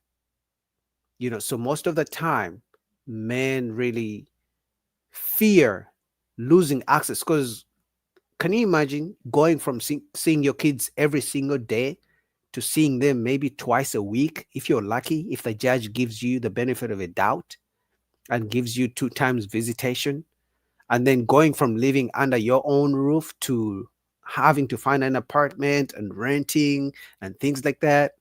It's scary for men, especially about the kids. Some people just don't want to, they don't want to be a part of certain things. And I don't know if the reason why men are afraid of marriage, if marriage is the ultimate goal, I think marriage is beautiful. Again, like I said, I think people just like committing themselves to something forever because we're human beings and it feels good. But in cases where a partner falls ill, men are more likely to commit divorce. And I'm not saying this as like to play like statistical tennis, but I'm saying like I don't think the reason that young men are afraid to get married or don't want to get married is because of finances. Because most of us in these 2 generations don't make enough money for that to be a fear. Don't really have. So hold on. I just want to say one thing. You realize it doesn't matter how much money the man makes. She's still going to take it. It is irrelevant. Fact. He could be making only 30 grand a year, and it will still be taken. Facts. So it doesn't. You're using the stance of like, oh well, he doesn't make that much, It'll still be taken. He can make 100 grand. He can make $1 million. He can make 30. He can make 15. It will still be taken. It does not matter. Yeah. It doesn't matter how much money he makes. Yeah. I'm telling you right now, it does not matter. No, it doesn't. It matters if she makes more money than him, and then they will take the money from her. We're not talking about that anomaly. We're not talking about that anomaly. We're talking about the anomaly about the men's income. Yep. But majority of the time, the children end up with the majority of the time, the children end up with the mother, and he will still have to pay something according to what he brings in. Facts. It does not matter how much he brings in. He will still have to pay. Look at and then she's acting like as if just because the guy doesn't make enough money right now, he will never make more money in the future. Okay, sure, I make 30,000 now, but in 10 years I could make 50, I could make 80, and that's even more money for her to take. Because the issue is they never think about the man's side of the story. They never put themselves in the man's shoes, because they know on average they're never gonna get a man who makes less than them.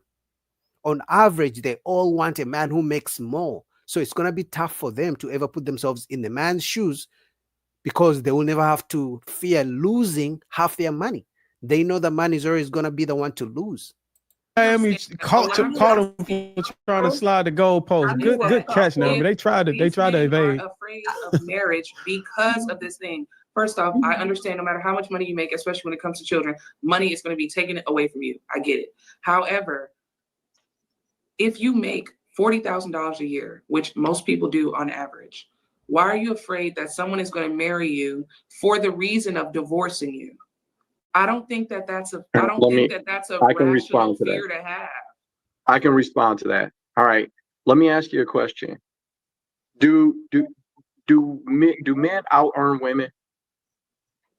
For the most part, yes, on average. Okay. So do women date up in income or down? On average, up. Yes, most women date up either horizontally or vertically. Okay. All right. So in education and in income. No, they date horizontally as a bare minimum. Women will tell you this all the time. They will say, you at least need to make as much as I make. You at least need to be as educated as I am. This is something we all as men hear all the time. Fellas, do we have any disagreement on that point? No. So the bare minimum is my equal, but preferable is my superior. Okay? So it doesn't matter if the man only makes 40,000. He's dating a woman that's making 25, and she wants some of his money. That's the point Mama is making. So the idea, and if you only making 40,000 and you making 3,000 and some odd dollars a month, and a woman wants to take 800, that's an issue. Then that's a lot of money to you. Because she's taking the little that I have. And again, it goes back to the fact that because she will be the one in the position to take, she doesn't care. The issue they have is that men are waking up. Men are having these conversations, and men are saying, I'm walking away from marriage unless the divorce laws change.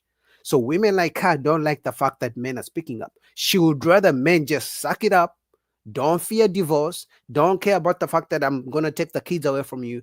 Don't care about the fact that after divorce, I'm going to kick you out of your own house. Don't care. Don't fear. Don't be a coward. Just go on and marry me. I promise you, I'm a good woman. I'm a good woman. Good woman for the first year, good woman for the second year. And then the 5th year, bang, it happens. And then she's going to be like, yeah, man, I don't care. I'm independent. Don't need you. She claims she doesn't need you, yet she's getting child support from you. It's crazy. What do you guys think about that? Black man, what are you saying? Black man says, and a woman who doesn't care about a man. Black man says, oh, please, women don't even try to be good women anymore. No, they try. They hide it. They're chameleons. They're going to hide it. They're going to pretend they are. And then until they catch you. You feel me? They're going to pretend they are to catch you. And then, you know what I mean? They're going to pretend. So you have to watch out pretty much.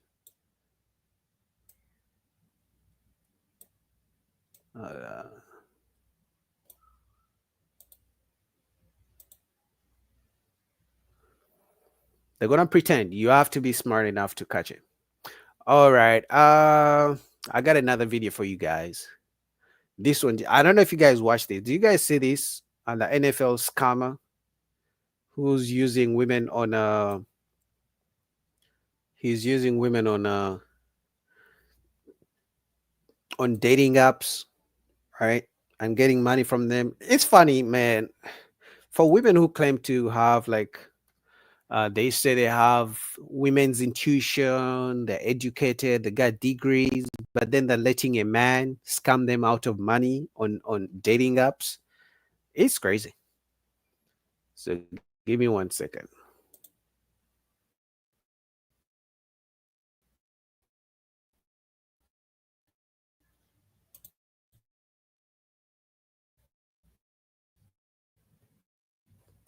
All right. Charged. Crazy. Let me just play the video for you guys.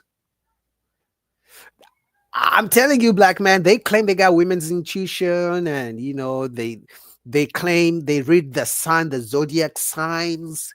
They claim they believe in God, and they believe in manifestation. What other crazy things do they believe in? They believe in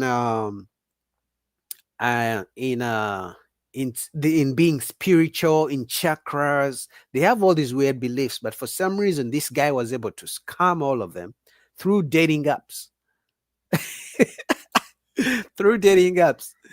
He said women are showing they are nothing as advertised. Women are showing their true nature, their true colors, which is they are confused about everything. They want it all. That's the issue. They want it all. So the moment he tells them he used to play NFL, they fall. So they sent this guy money through dating apps. So some of you guys can't get dates, and then there's another sector of men who women give money freely on dating apps. Crazy, man. Crazy times. All right, let's go. A former NFL player and Georgia native was arrested in Roswell today. Police say Daryl Buster Scrine met women on dating sites and scammed them out of money. 5's Denise Dillon is live in Roswell tonight. Denise, investigators say Scrine was on the run from authorities in Canada when he was arrested. Yeah, that's right. He was arrested in Canada on bank fraud charges. But authorities there say while out on bail, he removed his ankle monitor and disappeared until now. Tonight, he is in the Fulton County Jail with a whole new list of charges against him. We arrested former NFL player Daryl Scrine on 18 criminal charges. His mugshot from the Fulton County Jail may say Daryl Scrine, but on the gridiron, everyone knew him as Buster Scrine.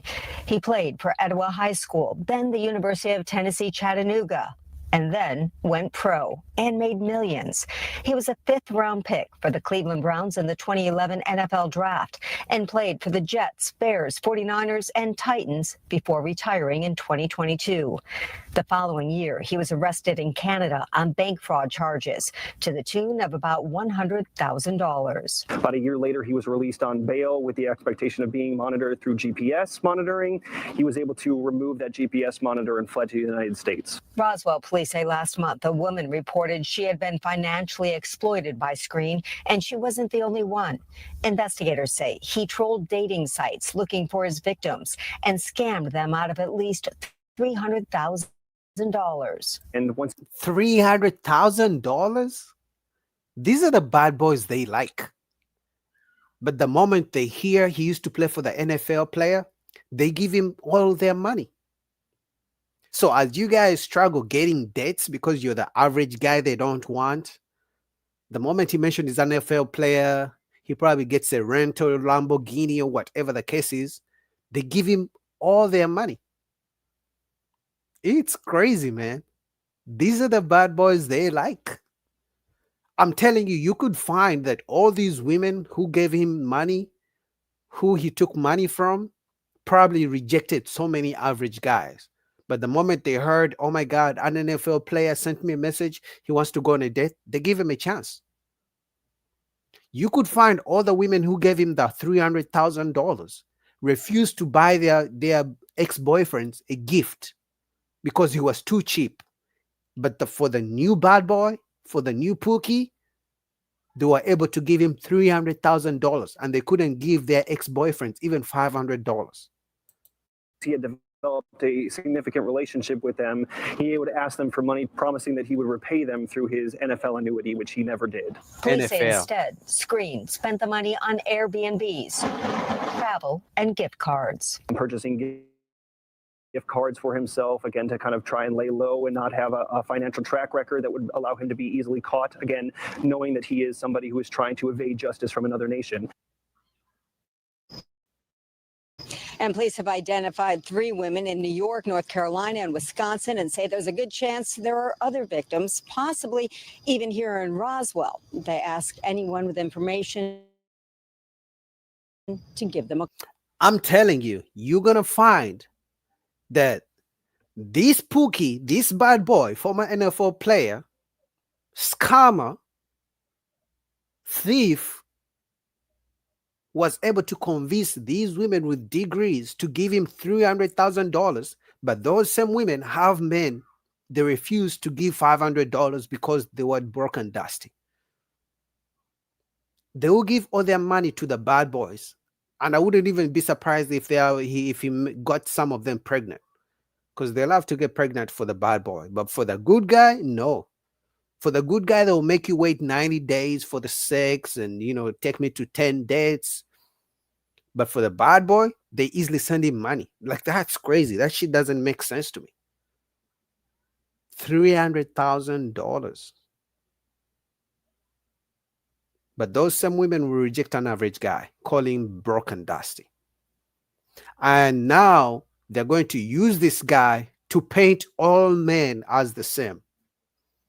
So they're going to be going on TikToks and, social media claiming men are bad men are users, just because the bad boy took advantage of them. Anyway, I just wanted to play that for you guys so you see what's going on in the streets. Let's go to Whatever. I'm going to do Whatever podcast. You guys know Whatever podcast? Shout out to Andrew. Shout out to Brian. So let's go do that. Guys, like the video. We're cooking. We're in here. What's Black Man saying?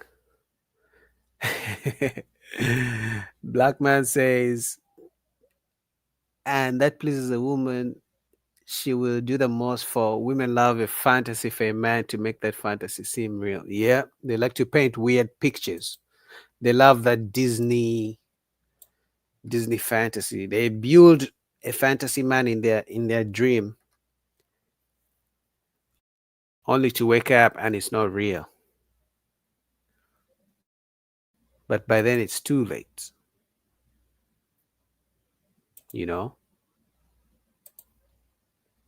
All right, we're gonna go all the way to whatever podcast. I'm sure you guys have seen some of their videos on YouTube.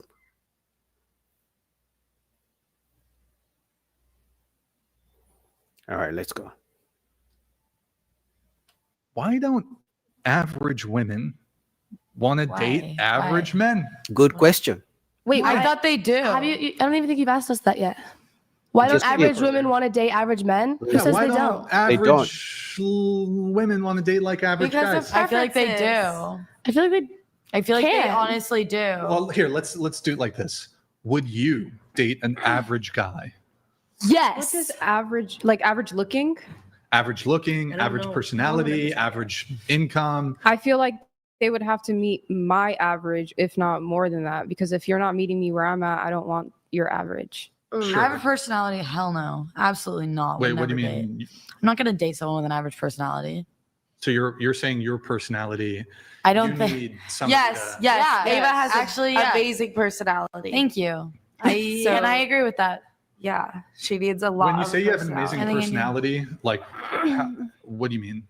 Like you're funny? I don't know. Okay, Solo, can you attest to this? I can't describe my own personality. Ava is literally the most outgoing and like talkative and funny person I've ever met, and she needs a guy that does the same. Thank you. But so from the male perspective, I don't think men prioritize those personality traits. We I get don't as care. Friends, you're like, Yeah, but I don't care. well, Men don't care But either. she wants someone that'll make her feel how There's someone she who makes her thinks friends feel. You know, what there I are plenty of guys who do prioritize those traits. Okay, let me tell you. prioritize. Those are the broke guys. If a guy prioritizes a woman who's funny, that's a broke guy. I'm gonna be honest. He got no money. Humor and Yeah. Yes. Actually, yeah. There's lots of guys that like funny girls. But you guys, don't want them. generally speaking, don't care about a woman being funny. So Like it's so really, you I want us to completely be disagree with sweet and that. quiet. Yeah. you got it. Aww. Spot on. Okay. Yeah. That sucks. Well, Not. Do you think men want women who are not sweet and who are boisterous? There are men who want me, and I'm not sweet. I'm boisterous.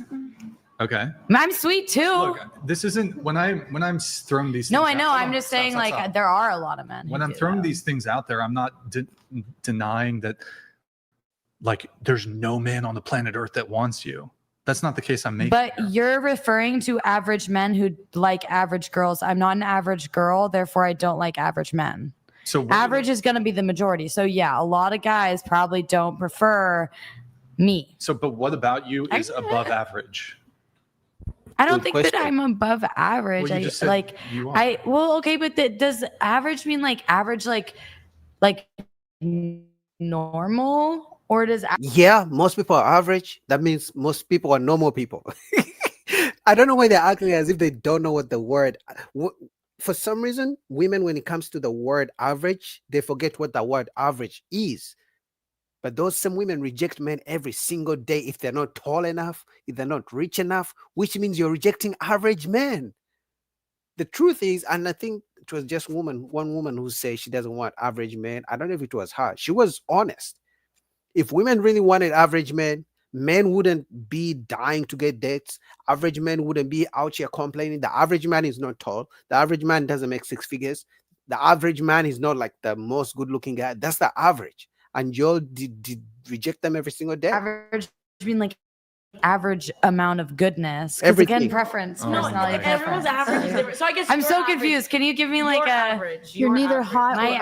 average? It's all preference. Average to you. Yeah, that's what but average like boring and normal, or average like better? Because like I mean, I don't know. I don't think I'm like better than everyone else. I just think that like I'm not like super normal. Okay. Can you repeat the question? See, it doesn't. Which one? The original one? It was No, why the don't one- average women want average men? Oh, I thought we were like doing the whole circle thing where we all answer it. Whoops. Well, I guess I'll explain kind of quickly why this rating question is asked and why I think it's important, and why I think it's important for both men and women, but I think this manifests itself more so in women, having a reasonable self-assessment of your own attractiveness. So I think it's just because a guy will dick you down doesn't mean he'll wife you up. Whoa. No, it's true. Well, That's true. so, Yeah, that's true. It but very much is. but there's Same a thing with a difference girl here. though. Yeah. Same thing with the girl. Some of my friends be sharking. That's true too. Especially these days, a woman will literally gladly give you the cheeks, let you clap her, give you, get it from the back, and she will tell you, see ya. That's it. That's all I wanted. So it's true these days. Maybe 20 years ago, it was different. These days, women want to be clapped, and that's it. They want friends with benefits. That's it. I would argue, while it is the case, I'm not denying that this phenomenon happens in the reverse. I think it's way more often the case. Like, if a woman is going to have a one-night stand, that guy is going to at least be attractive enough. She would be in a relationship. Actually, you're right. Just let me finish. She's going to be the guy's going to be at least attractive enough that she would be in a relationship with him on the sole metric of looks. Now, oftentimes, though, you'll see an even different thing. Relationship-minded women who otherwise wouldn't have hookups might break that rule if the guy is really fucking good-looking or really attractive. They might not otherwise really be into hookups, but he's so attractive, it's overwhelming, she's seduced, whatever. Whereas for men, when men are trying to engage in casual sex, they go the opposite direction. A man will have casual sex with a woman that on the sole basis of her physical appearance, he would never be in a relationship with her because she just doesn't meet his baseline level of what he wants for a girlfriend in terms of her looks. Brian, I be doing that to guys all the time. You're also a prostitute. Yeah, but but I'm also avoidant also too. All right. Oh my God. I didn't know she sells bulks for money. Oh my God. I can guarantee you in 10 years, this woman is going to want marriage. And one of you guys is going to be the one she's going to ask to marry her after she has done her sex work. Damn. So again, I'm not denying that women be slumming it from time to time for some dick. No denying it. Yeah, Y'all be fucking some weird dude. But again, sometimes what else is because okay, attraction isn't just about looks.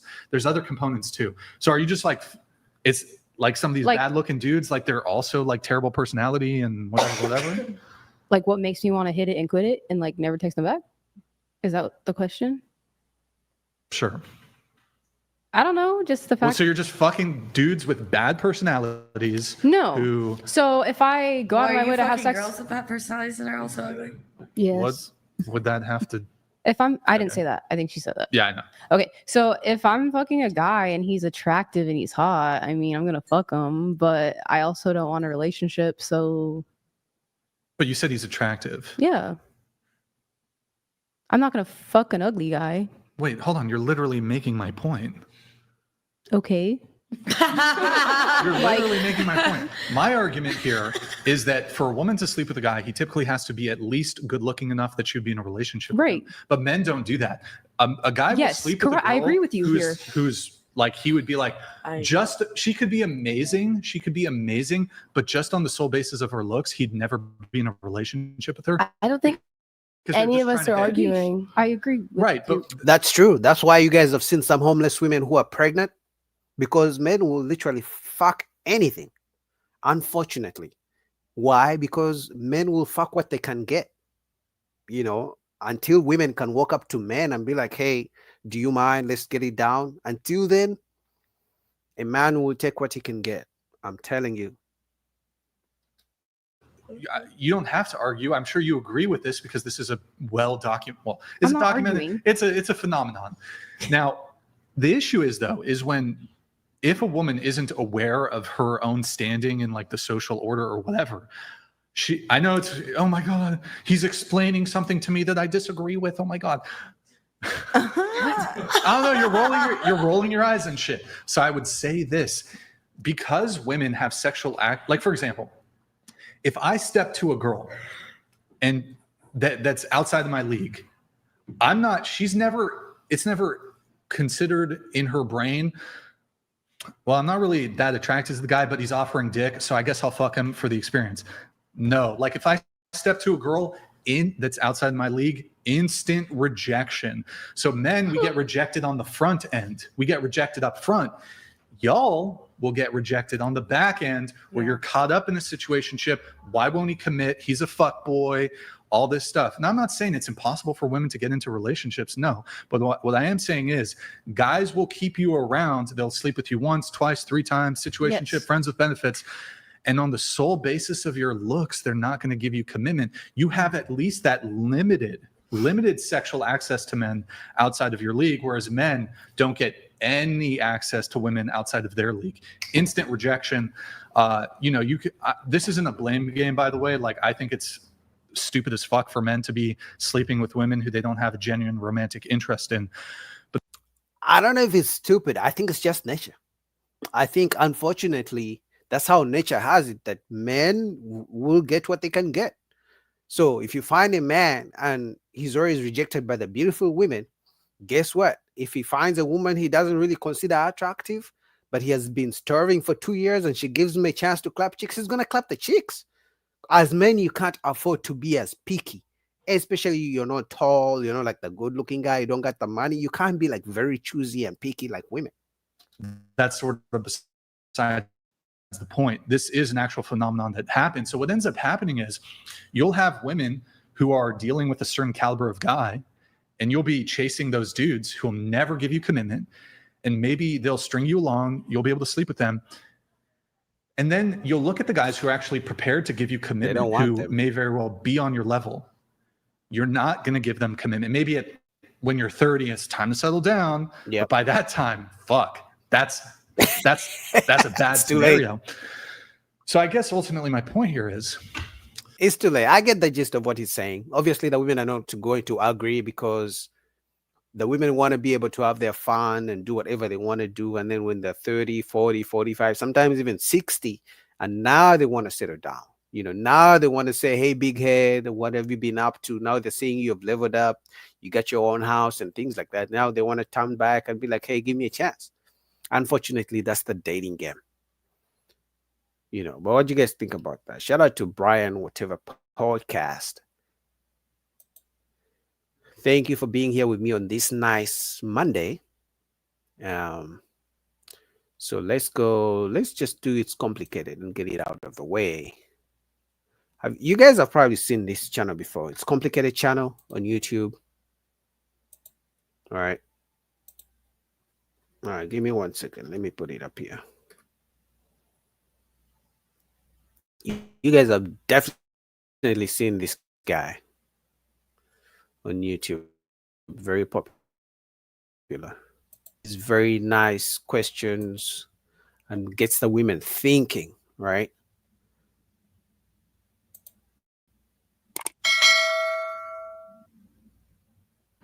What's the most famous love story ever told? Oh my gosh, I guess what would you say, Romeo and Juliet? If the most famous love story has a man and a woman dying for each other, why are love stories usually framed where the man sacrifices himself for the woman? Because he should. All men should sacrifice themselves. What's the reason behind that? Where does that come from? Why? Because men are destructive to society and women should reign. I think it kind of goes back to biblical times where the man should be the head of the household. They should make the sacrifices. The women just follow and be submissive, and the man leads. I think that's kind of just the way that society's gone, where men are the ones who are supposed to fall on the sword. Man's hands are dirty so that women's can be clean. Because that's how it should be. I mean, if you're a provider, then you should be willing to lay your life down for your woman.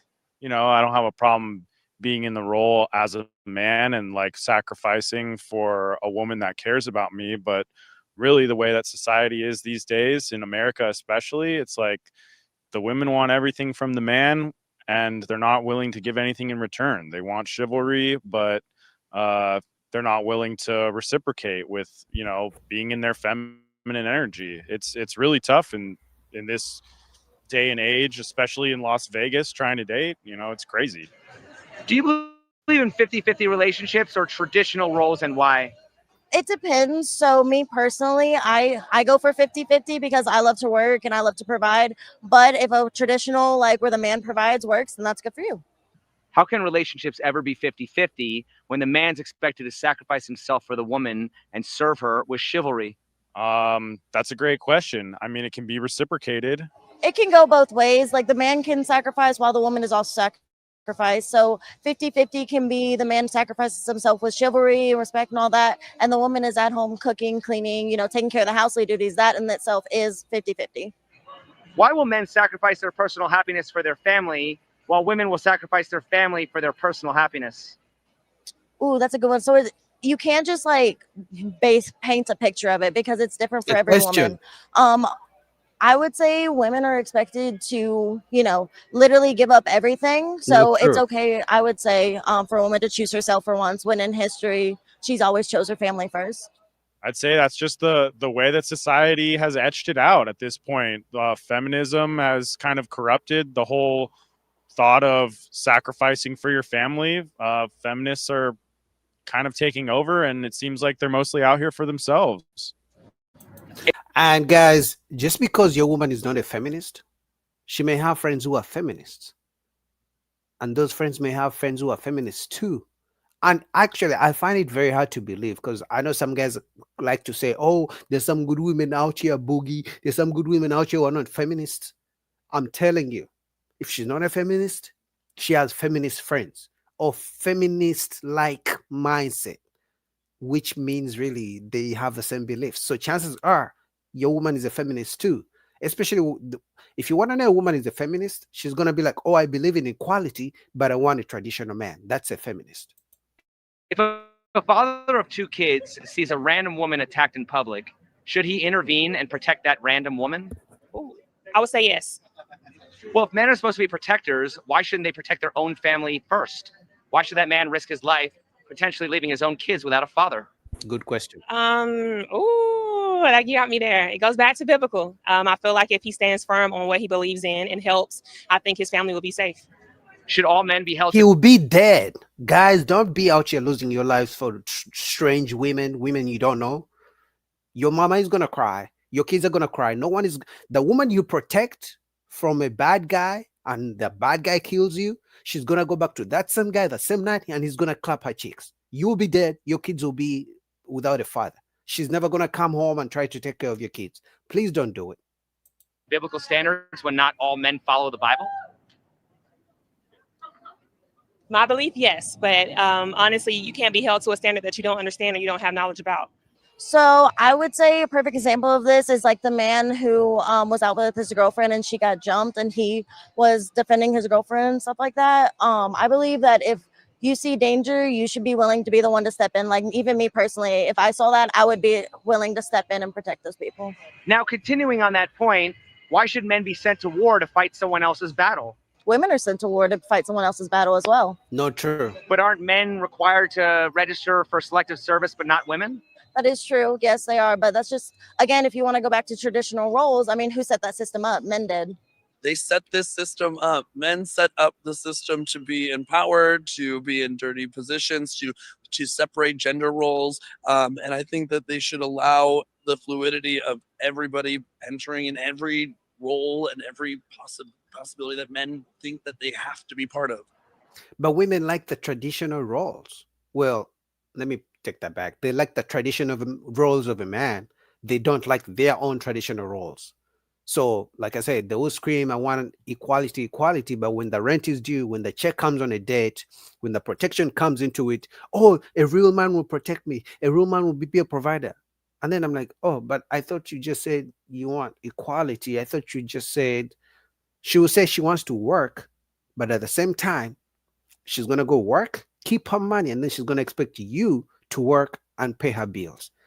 And you're like, "Why are you working, saving your money, and then I have to pay all this?" "Oh, but you're a man, a traditional man, a real man will provide." I'm like, "Oh, but I thought you..." It's confusing. So they want selective traditionalism that benefits them. If it doesn't benefit them, if it puts any responsibility on themselves, they don't want it. Should men be willing to go to war and die for a country that seems to hate them? Are we talking about all men or black men? If men are more valued in society, why would they be the first ones sacrificed in war? Probably because there'd be no chance of winning that war. The only reason that men are quote unquote more valued in society is because they set up that system so that women and anybody that's not a white cis man is valued more. So they should be the first to go to war and be sacrificed. Why would women appreciate the sacrifices men make when men are required to make those sacrifices to qualify as a man? I think that it's preached throughout social media that women should just want more, more, and more, and that intrinsically is going to translate into them not appreciating when a man actually does something for them. I think that men should take the bulk of responsibilities. It is their position in life. They're born into a world that is designed for them to be successful. If anybody has the best chance of being successful, it would be a man. So why aren't men the ones placed on a pedestal and entitled to go first instead of women? Because men are a dime a dozen. I mean, they could. In this new generation, we got a lot of guys that want to. I wouldn't be interested in one of those men in particular. But again, that's just my personal preference. What do women provide that justifies a man risking his life? Well, it used to be feminine energy, the ability to reproduce, Nature, and being a nurturing. homemaker that takes care of everything aside from a man going out and providing and protecting. Even if women did cook and clean, which they already do for themselves anyway, why would that be a fair trade for the sacrifices that men are expected to make? Well, again, assuming that like you have traditional gender roles, the cooking and the cleaning, a man has to do that for himself as well. So why would the expectation be that a woman would have to do that in exchange for anything? Okay, so that means the man doesn't have to die. Because, guys, this woman is going to ask you to die for her. But then the moment you ask her to cook, she's going to be like, I'm not a slave. But if somebody attacks her and somebody has a gun, she expects you to put your life on the line for her. Guess what is going to happen? They're going to kill you and she's going to come talk to Boogie. It's not like when they kill you, she's never going to talk to any other man until the rest of her life. No. The moment you're dead, the next day she's going to be on Tinder swiping to look for another man. If I have to go to work and take care of myself and provide for myself, once I get a mate, I don't feel like that role ends. I personally don't like being dependent on anybody for my sole everything. Like, I think there should be a partnership. And if men want the respect, which is what I hear most men say, they want to be the king, I want to be the head, then you should take a bulk of the responsibilities if that is how you feel. Because I think that's what men want. Men want somebody that's going to take care of them in the home. And I think women want somebody that's going to protect and provide for them traditionally. If you expect a traditional role and you're, out providing, making money, bringing home the bacon, why wouldn't you expect your woman to, be at home taking care of the house? I would say that's a completely fair trade because that's an additional job taken off your shoulders. Do Christians believe that men should be like Jesus, sacrificial, while women should be like the Virgin Mary? I do. I am very religious, and I do believe that they should be that way. Why is there more religious pressure on men to be sacrificed than there's religious pressure on women to be virgins? Feminism. Honestly, I feel like that answer is answered depending on what culture you were born in and what religion you believe in.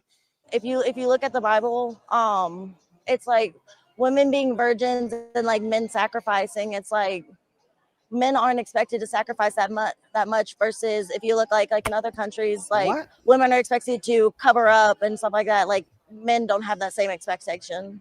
If religion is a choice, why isn't dying in war also a choice? I think that's because that's been the standard set for us for years. Because of the draft, because of government stipulations on who has to go to war and who not. I mean, there hasn't been a draft for a while, but I could see that happening at some point. Does history justify an injustice that's been taking place? It plays a part. Well, why defend the injustice of male sacrifice just because it's happened in the past? Ooh, you got me. I don't have a response for that one. In a country of religious freedom, why should someone's beliefs be forced onto others? I don't believe anybody's beliefs are forced on anybody. We are in Sin City right now. Like, if this is a Christian nation, this would be like Sodom and Gomorrah and burnt down, but that isn't how things are. The short answer is they shouldn't. Some people are weak-minded and they will be swayed in whatever direction somebody is telling them that they should be, but I'm not that guy. Religious people and like I'm not religious, so I kind of feel strongly about that. Religious people always try to impose their views like that. Like if you just look in America today, like they're always trying to impose religion in our laws when not everyone follows Christianity. Honestly, with the question of religion, I don't care who people pray to, man. Just be good to people. Don't hurt people. Just be respectful. That's all. Don't force your beliefs on anyone. That's what I believe. What are your thoughts on the following expression? Sperm is cheap, eggs are expensive. I think that's disgusting. I don't think we should be putting a price on our bodies.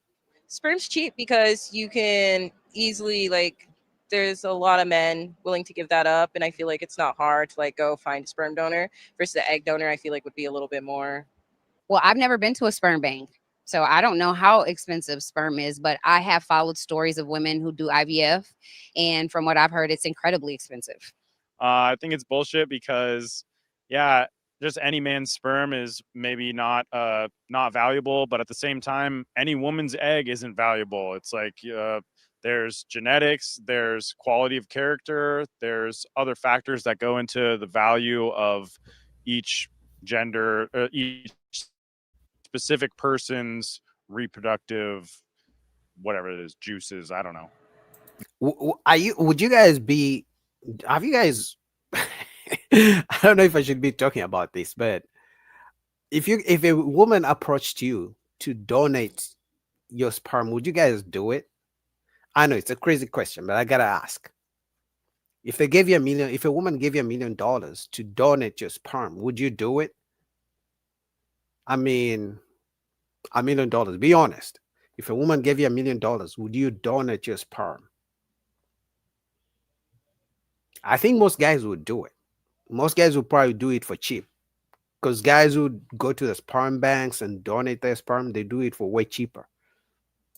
Why are women seen as more valuable based on the idea of repopulating a society when they're restricted to one man, one woman through God's marital arrangement?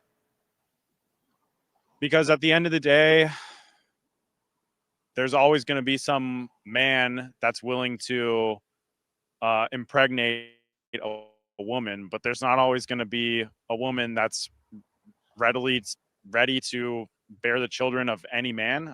I'm not sure. How can men and women have equal value as human beings if men are disposable? I feel like the only way to be equal is to both sacrifice the same things. Why should so that means we'll never be equal? Because women are not willing to sacrifice, and then men are tired of being the sacrificial lambs. Biology or religion dictate a man's gender role any more than a woman's role? I don't think that they do, really. Well, no, I take that back. Men are stronger than women, and that is natural by design. I believe that women are more innately nurturing, but having those dominant qualities, I don't think is a prerequisite for you being thrust into some type of American set gender role. Why do we typically save women and children first in an emergency situation? Because they're the weaker gender of the human species, and basically, traditionally, men are protectors and providers, and that is an act of that role. But they also gotta, is that what, repopulate the earth? Because remember, one man can impregnate 10 women in the same day. So that's why they get off the boat first. But also, apparently, they used to, like when kingdoms used to fight, if they attacked one village, they would steal all the kids. I think they would kill the kids and take the women. They would kill the kids, they'll kill the men, and then they'll take the women. How is being physically stronger going to help men survive when they sink on the Titanic? Well, for one, they have greater endurance. So if Rose couldn't hold him on the door, maybe he could have swam, to a lifeboat that was a little bit further. But I think that's a dramatization. The reality is that I think men have a greater chance of survival because they are stronger. I think it's kind of like a societal norm that, men are physically stronger. So that's their gender role is to be. But I mean, on the Titanic, being physically stronger didn't make a difference. They just were sacrificed because you're a man and you're disposable. So what does physical strength have to do with disposability? I'm not sure it's so much physical strength. I think that, in that day and age, women were valued more as being more traditional, the gender that can reproduce, and children being innocent, and basically men are sacrificial. Like they're a dime a dozen.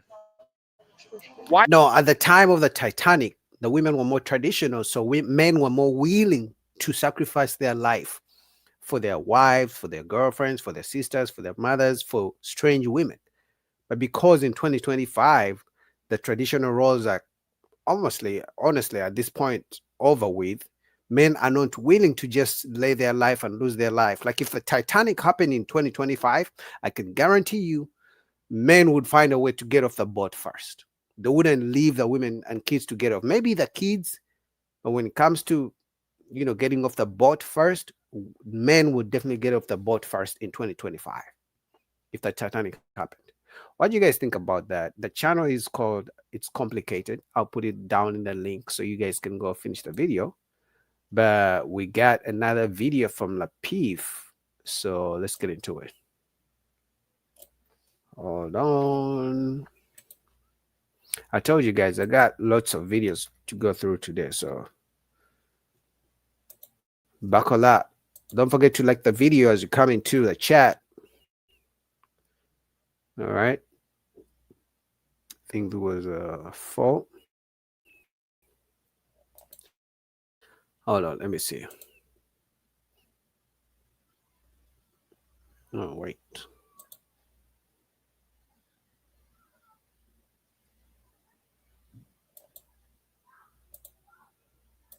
Looking to liberal feminists or anything. I'm not a liberal, but just to be clear. But I don't think they are either.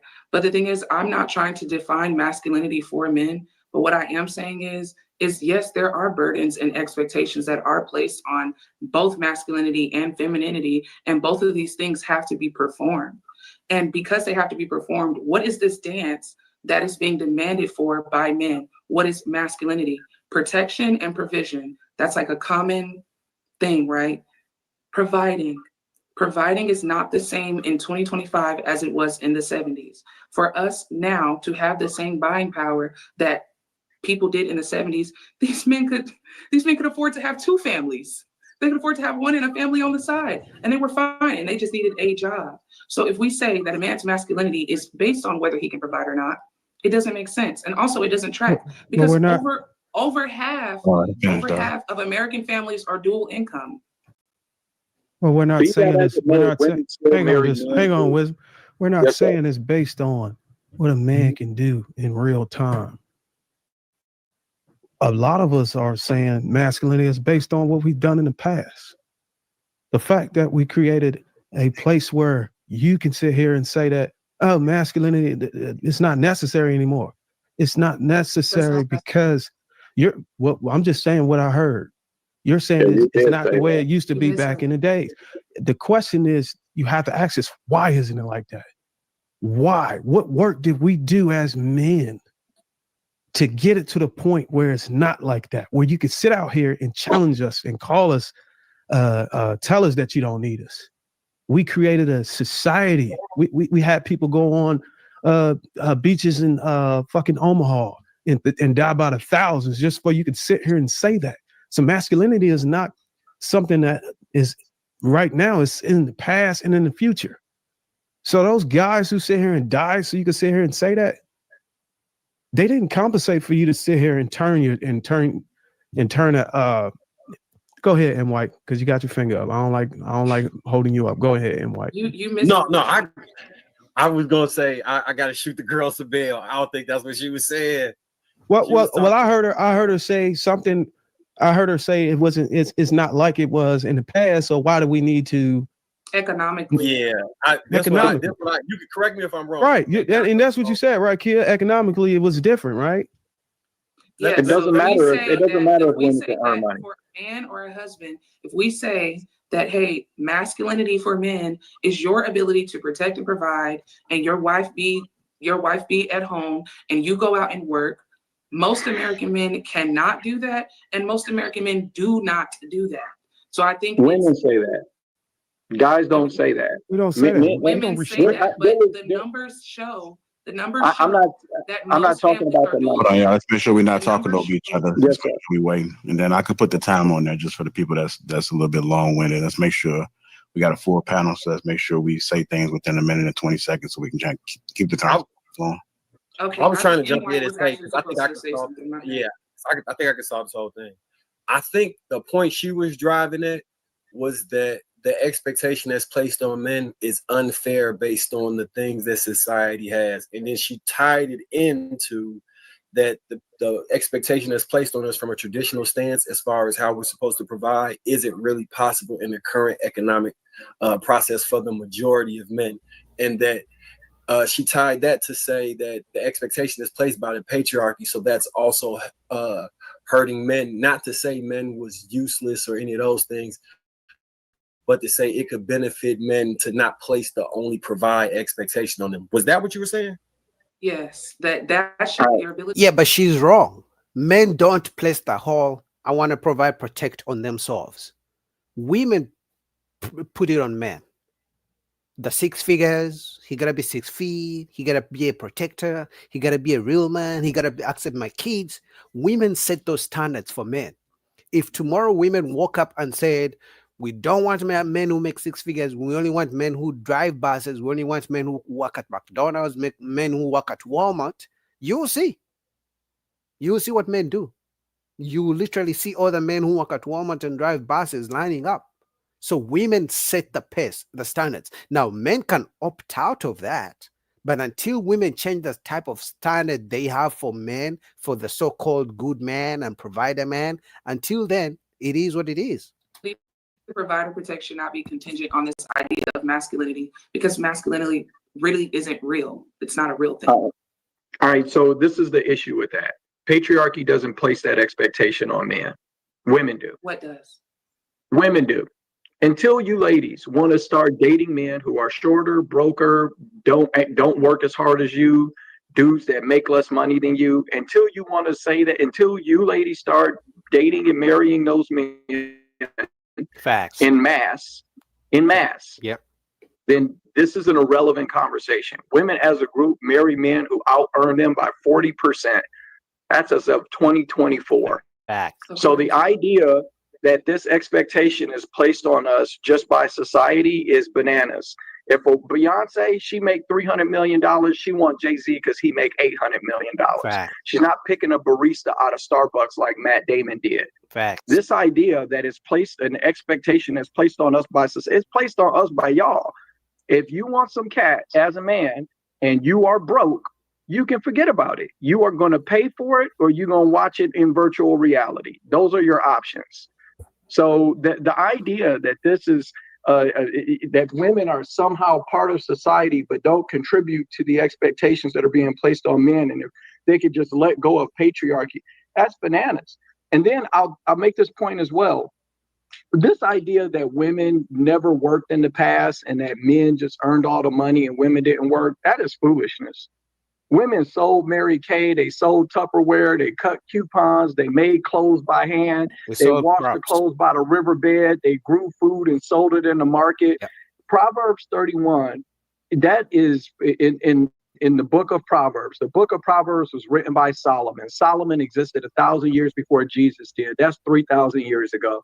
And he describes a Proverbs 31, which is the ideal biblical woman, as a hardworking woman. She was industrious in the home. She planned for the future. She bought land for her husband and for her kids. She was a hardworking woman. This idea that a traditional woman doesn't do anything but sit on her cookie and keep that warm is a modern concept that's being sold to women to further emasculate and dehumanize men, and so that you find them even more inadequate than your facts, and use men because they want a man to pay their bills, to get a maid. So they want a man to make them a stay-home mom.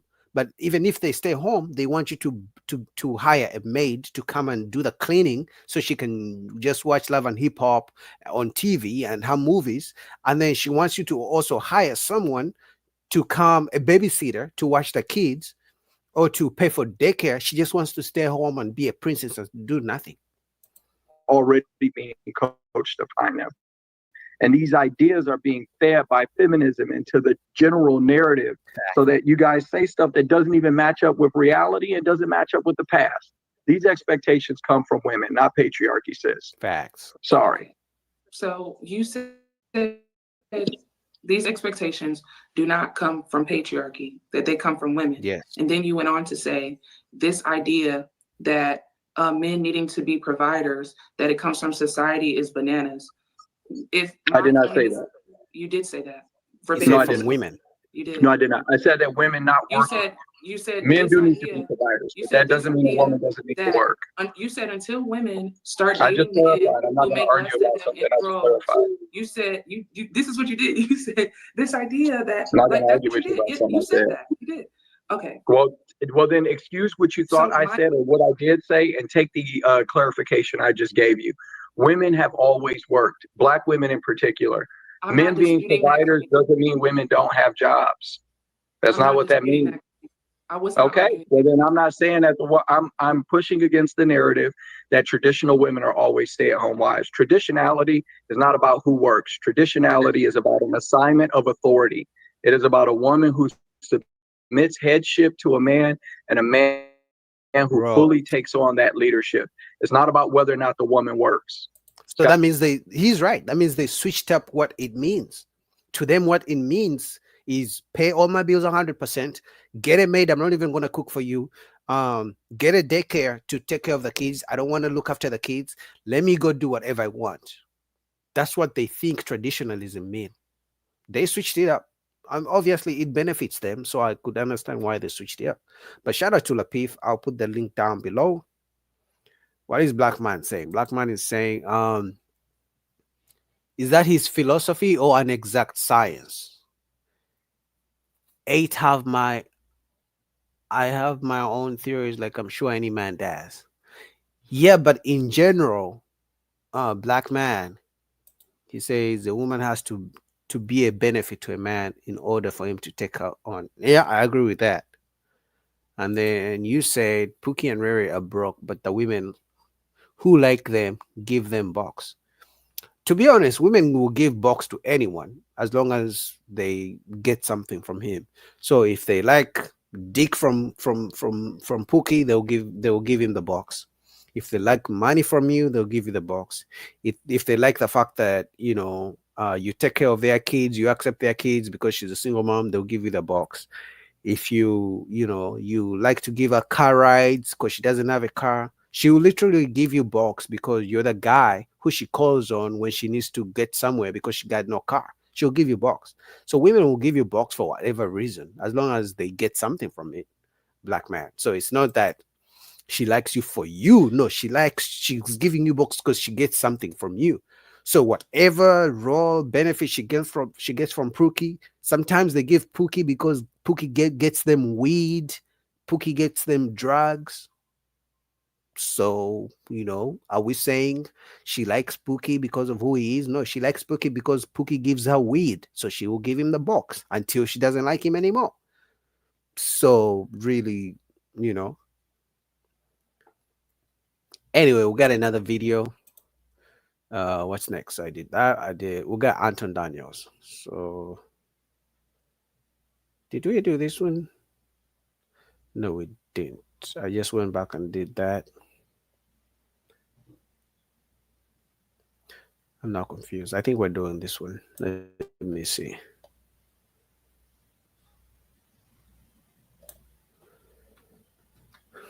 All right, let's go. Hold on.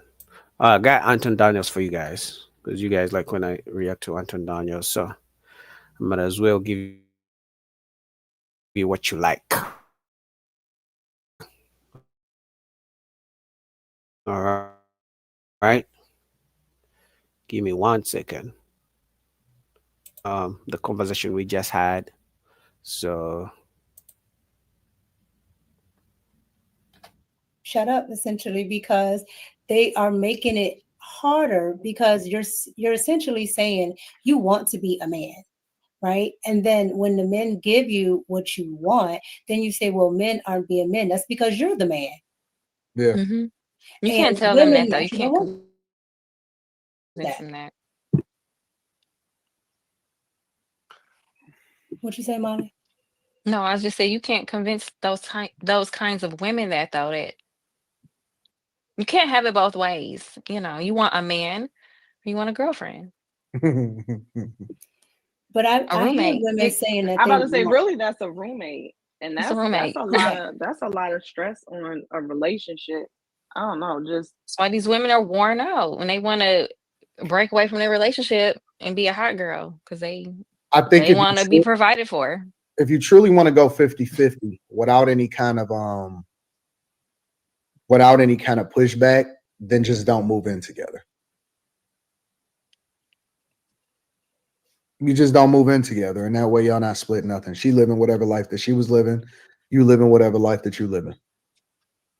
I think that once you move in together, then you have to start. Then that's when it starts to get a little bit more.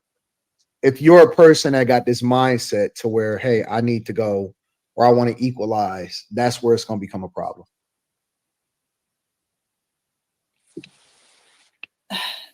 Even when the Miga's so bothered by this. because I can't see it. I don't see it working because it's always like a struggle. Like it's not that women can't work, but if you're depending on it, it's gonna feel you're gonna feel some type of way as a woman. I don't care what women say. They can say, "Oh, I don't mind, contributing to the household," but when he can't make it without your money, you do A lot feel of some these kind men of way. can't. You do. So, like I said, my dad always said men should be able to afford their own lifestyle. Like if she goes away, she dies, anything, you should be able to afford that house, that apartment, that efficiency, whatever you got. I don't even need no life insurance on my chick. Honest to God, that's like a waste. Don't make no sense because I don't need no money from you. So I don't know. It's interesting because I think that people talk about 50-50 all the time, but I don't think that people really deep dive into it to have a conversation of what that's supposed to look like. Most women don't want 50-50. Every woman wishes she could have a rich guy. That is the truth. Every woman, even the women who claim they don't like you for the money because you don't make enough money yet. Let's say you meet a woman and you're making 30,000, 40,000, 50,000. At the back of her mind, she's hoping you're ambitious enough to make 100,000. So let's say you guys go on a trip every 2 years. She's hoping at some point you're gonna make enough money where you guys can go on a trip every single year, maybe 2 trips. Yeah, sure, she likes you now that you make $50,000, but she's hoping you make more because she knows the more you make, the less she has to work. Even if right now she likes you for your $50,000, try to make $50,000 for the next 10 years and tell me how that works out for you. So they claim they want 50-50, but they don't. The women who claim they want 50-50 because they want to set themselves from the women who appear to be gold diggers. So Looks like the divorce rate being what it is because these women are working and expect it to still be traditional. I don't know if a woman is willing to quit her job for a guy anyway, though.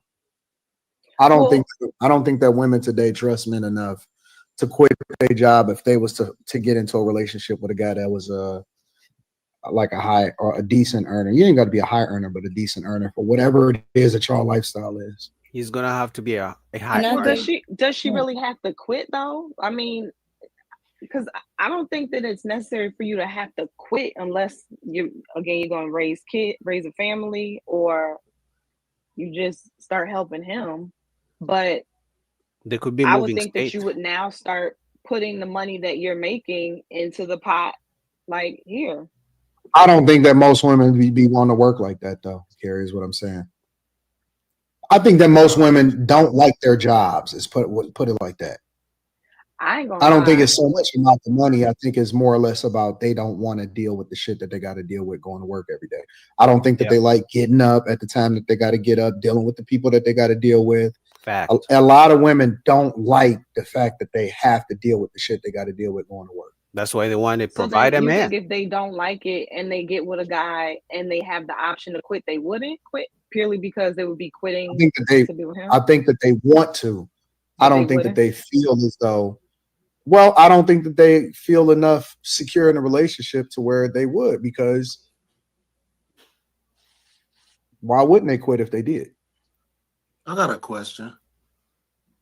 Go ahead, Sonny. What do women want? Everything. Which kind of women? Women are No, don't start that. Just I'm just being honest. What kind of no, women? No. There is no what. I mean, Kind you of can't woman. ask the question and then not let No, it. this is how y'all do What do you me. mean? No, this is how y'all do me. Just answer that What damn kind of question. women are there? Just answer that damn question I'll as answer who for you are. Okay, Answer that cool. question No, as no, who you are. No, that's fair. So we got to answer the question, and then can we give the context after we answer? Of course. Always give context. Always, please. Yeah, okay, that's fair, Sonny. I have no problem with that. Mika, you want to go? Oh, sure. Women want no stress, They want it all. security, and protection. That's it. Now, So pretty much a rich guy who lets them do whatever they want. That's what all women want. I'm going to say it again. All women want a rich guy who provides, who lets them do whatever they want. If you're a rich guy, you provide, but you got rules. They don't want that. They want you to provide and let them do whatever they want. we have different ways of thoughts and, ideas of how to get to it. As what we're talking about, like you got your liberal chicks that think they can coerce a man into doing certain things and they'll get something. And then you have traditional women, and then you have women in the middle, but they all want the same thing because it's what's innate in us. Do you feel like women are the more stressful party of the relationship or men? Well, I think men and women have different types of stress. Yeah, but he asked which is the who's reason more why stressed. women shouldn't be. He asked who's more stressed. That was a direct question, and now she's trying to dance it around. Men are more stressed with providing and having to listen to the emotional turmoil. Oh, you didn't text me. Oh, you didn't take me out. Oh my God. But women can't do all that working because men, y'all are built for that, right? Y'all are built to take on that type of stress. Women, we're Doesn't not. mean we're not That's stressed. why most of us, if we get those type of jobs, we'll just quit. Because that type of stress isn't something working that these jobs for a long time. Huh? I don't know what women you talk about. They be working these jobs for a long No, time. they don't. They be working the least. Most of them, especially here in the DMV, most of them work government jobs where they do absolutely nothing. So yeah, for 20 years you can do a job where you don't even come to work half of the time because you're taking off. So basically, they got rid of DEI because of women. Correct. Most of the women here in the DMV are employed by the government. All those layoffs that you see, especially in this area, are women who work for the government. You don't do anything. You absolutely don't do anything. I'm going to be honest, in the next 5 to 10 years, and I know CGA said this already, but I'm starting to see more and more what he was saying. In the next 5, actually, let me give it in the next 2 to 3 years. If you're an average guy, and I'm talking about average income, like it's over. It's over. Average income, I'm talking about 50,000 and below. Actually, let me even make it 70,000. 70,000 and below. The women are saying no. So which means all the rich guys are going to have all the women. They already do. But if right now a rich guy has like 2-3 women, he's going to have like 10. Because women are saying even the guys who make 70,000 is not good enough. Anyway, shout out to Anton Daniels. I'll put the link down below for the full video. It's half hour, and I have another video to play for you guys from whatever. So I'll put the whatever podcast video. What's up, guys? Like the video. Black man, what are you saying?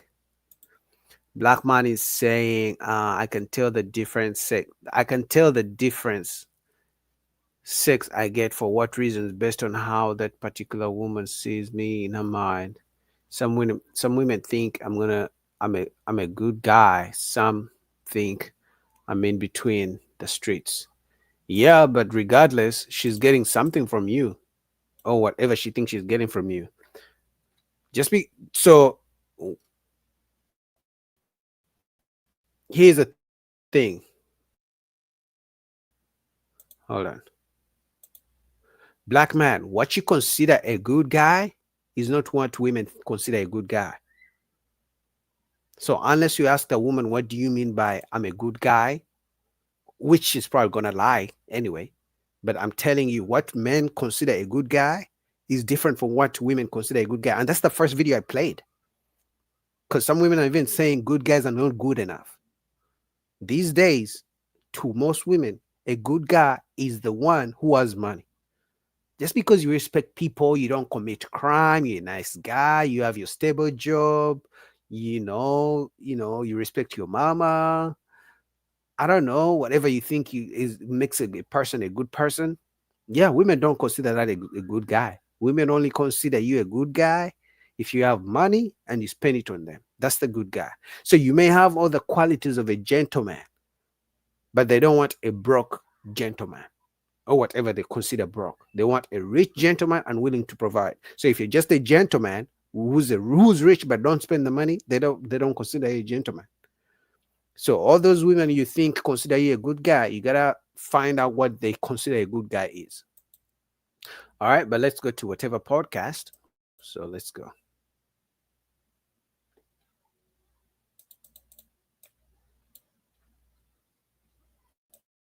Not about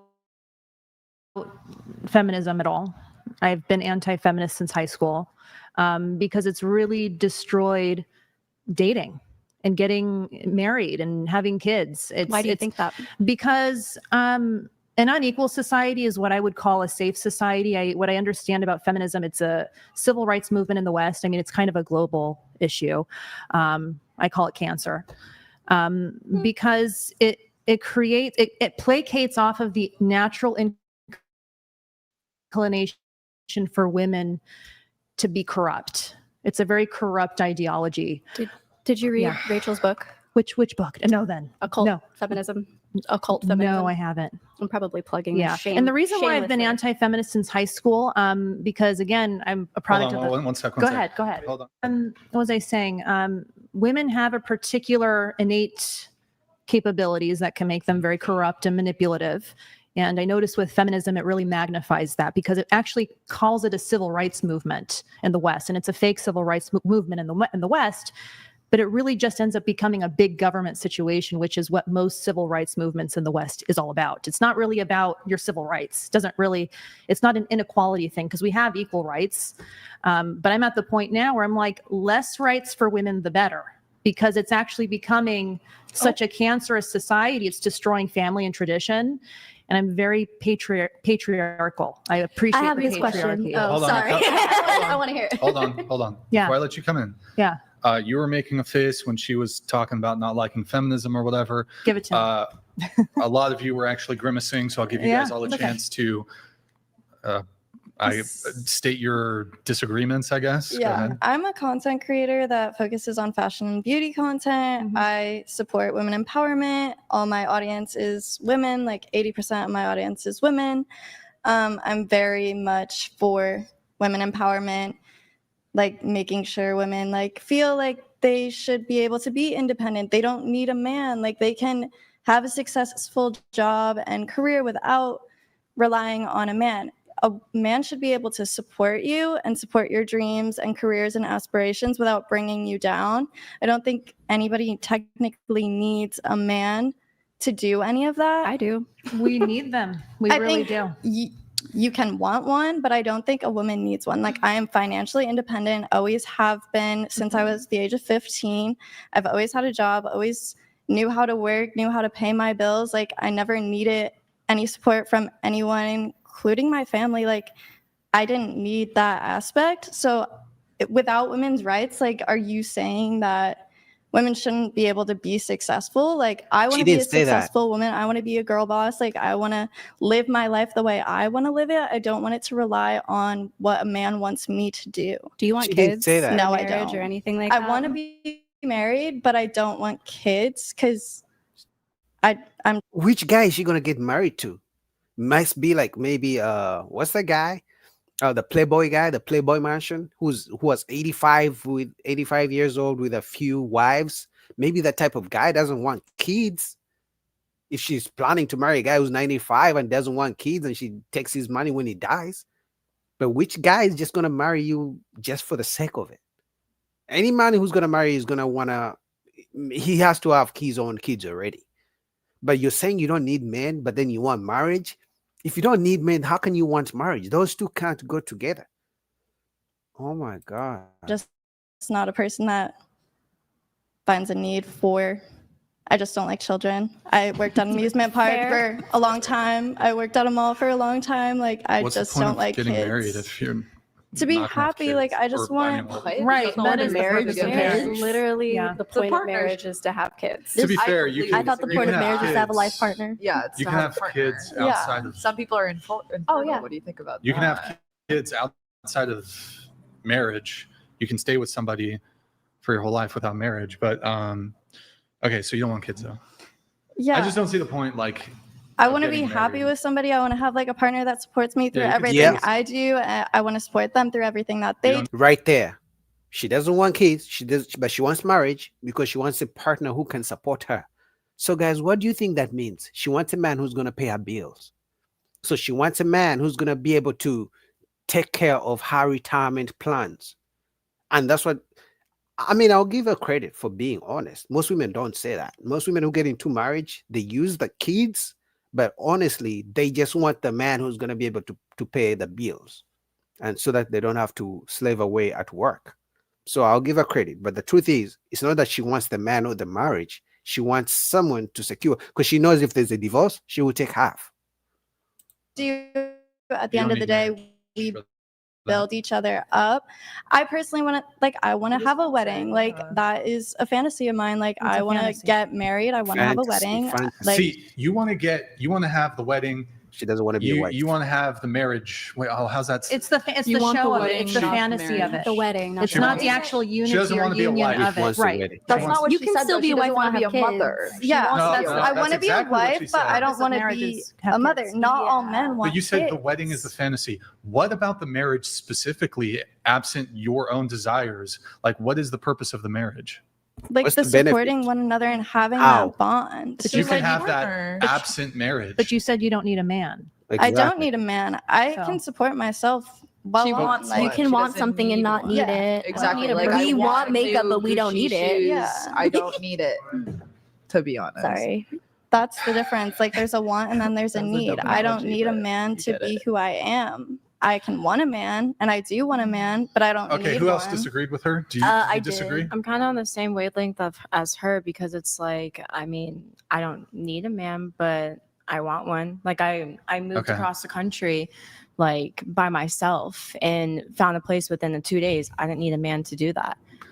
Okay, Yeah. really quick, I just saw your tattoo. But the man built the house that you got. The man worked on the roads that you drove your car. The man worked on the car that you drove. The man built the plane that you took to whatever place you went to. I'm guessing a man owns the company that you're going to work for. Like, you need a man every single day that you. Oh my God. Guys, it's bad. Can you it's a heart and a Q? What is It's like Queen of Hearts. Oh, I thought it was like QAnon or some shit. Okay, that's cool. No. How does one become a queen? You already have a king. I would be Do surprised. you have if that was disagreements going on. with what she said? Yeah, I particularly am, stuck on your claim that you think women should have less rights. Yes. What does that mean? I don't think they should vote. You don't think women should vote? Not at all. Women they make up a lot. You also don't do you think vote? women I should don't. I don't necessarily believe that women should not. I'm going to vote. tell you my take on this. It's kind of simple for me, because I'm going to sound like a hypocrite. I voted my first, twice. Okay. But I started getting into feminism and Okay. how it's really corrupted, and how women in government really corrupt it. There's a corruption. I'm sorry. And in my view, with voting, prior to women voting, men, landowners were voting. They had a Okay. stake in the game. But as soon as we gave women the right to vote, they have a proclivity to being commies. Okay. Because it's innate to their nature. I've I understand, I think, the generalization that is making you make that claim, but I have seen the statistics, and I think perhaps the women that aren't voting in alignment to your values and morals are uneducated women and uneducated people in general.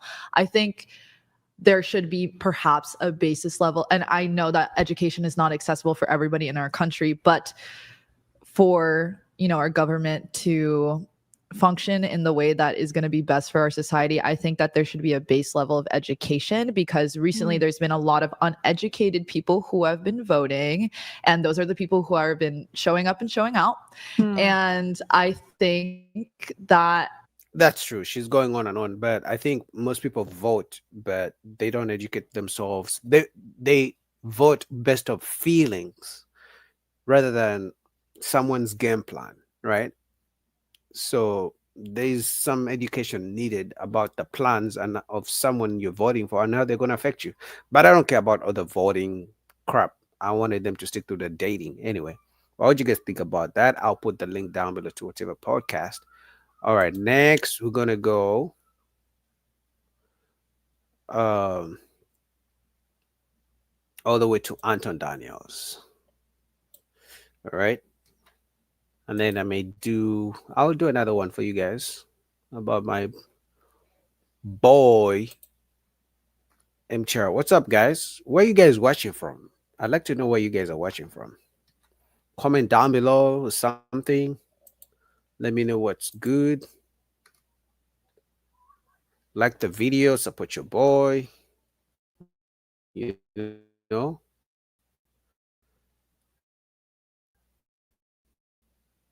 Things like that.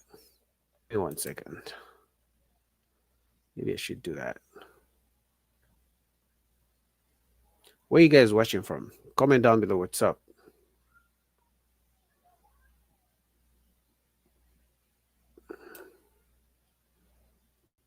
Okay, give me 1 second. I'm gonna pull the video up here.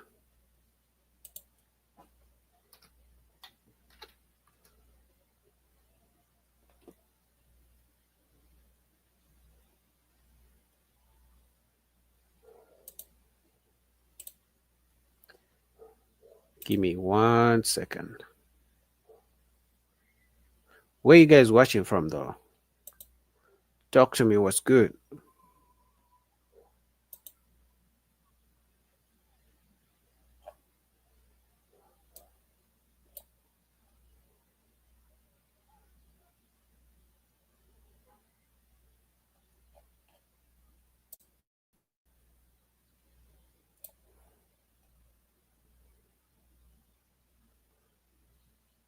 Give me 1 second. I'm coming, guys. I promise you. Oh yeah.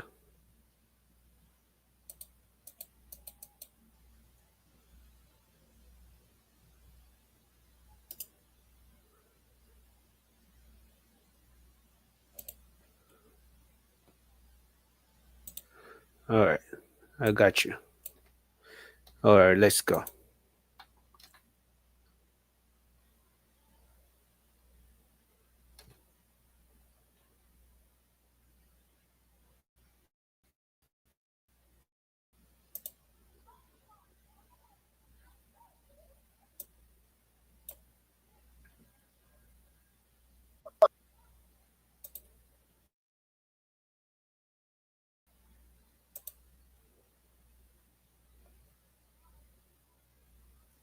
Okay. I mean, we've been talking about women and money. Is that one of the most, Jalen? Yeah, absolutely. Why? How can you show that you're a provider and that you are someone that is an asset, not a liability? How is a woman going to know that you're just not trying to move in with her because you're homeless? Or, you know, how do you plan to have a wife, children, maybe even a dog, maybe two, to own a home, to be able to stay in a nice, safe neighborhood, like away from DC? Well, unless the National Guard stays there, then you have nothing to worry about. You know, unfortunately, money can buy materialistic things that feed poor souls, but money is also a piece of currency that people use to build, you know, for things that you do need. So I just think, you know, pay attention to why a woman wants to date you, for not necessarily the resources, but for her to see that she can trust you to be a man in a relationship. Okay. Molly? Yeah, I think that men who have a solid foundation are more confident. Usually, that kind of translates into resources. And of course, a woman will want to be with somebody with some type of solid foundation, especially if she's at the point of her life where she wants to start a family, have a home, be able to raise children, XYZ. But I don't feel like a lot of men are thinking that far ahead. That's why they kind of get offended when women kind of come and expect certain things. Some men are only looking for the vagina, and then a lot of women are looking for long-term stability. And I think that's the disconnect. That's the disconnect between us, you know? Yeah. The thing about this, when I hear women like say, yeah, I need a man with money. Okay. Do you got your money? Do you have something that's conducive that he would actually want to be serious with you? Or do you have a baggage of debt? Like, or are you peaceful? Like, so it's like, I don't think money is the only thing women should look for when it comes to a man. But then when it comes to women saying, oh, I need a man with money, it's usually the women that ain't got nothing going on for them, that ain't got a job, that got a couple kids from different baby daddies, and they want this type of man to provide a lifestyle that one, they daddy didn't provide for them, or their baby daddies didn't provide for them. So it's like, you want this from a man, but are you actually adding to his life, or are you going to be taken away from his life? So it's like, That's a good point Q is making. And what really bothers most men is that you'll find a woman who makes $50,000 and you make $50,000 and she will say she's better than you. She will say, I don't date average men. But mama, you're average too. And then they're like, I'm not going to accept you because you're an average guy. You don't make enough money. But she wants you to accept her kids. Like, the double standards are crazy. And to them, that's okay. Like, they never sit down to be like, you know what? Maybe what I'm asking for is delusional. So she has 2 kids from 2 different guys. She has $100,000 in student loan debt. Because remember, guys, when you take on a woman, you're taking on her student loan debt as well, especially if you get married. Some of you guys don't think about that. The women that are most vocal and loud about it, I need a nigga with this and the end with that and all of that, though, that's the indicator that a woman wants your money for herself. She wants to get things to attract other men. So I think that women that don't have to come to the internet or don't have to do certain things, they already attract men that are stable and that are established. So they don't need to go around saying, I need a man that makes 6 figures and be 6 feet tall and whatever the other 6 is. So I think we just have to pay attention to the caliber of woman, how she's saying it, who she's talking to kind of gauge, is this a woman that wants to take advantage of you or a woman that wants to assimilate with you? That's I think it's more so his relationship with money. I mean, obviously, we need money to exist. So that goes without saying. I mean, he should be able to, take care of himself, his family, if he has children.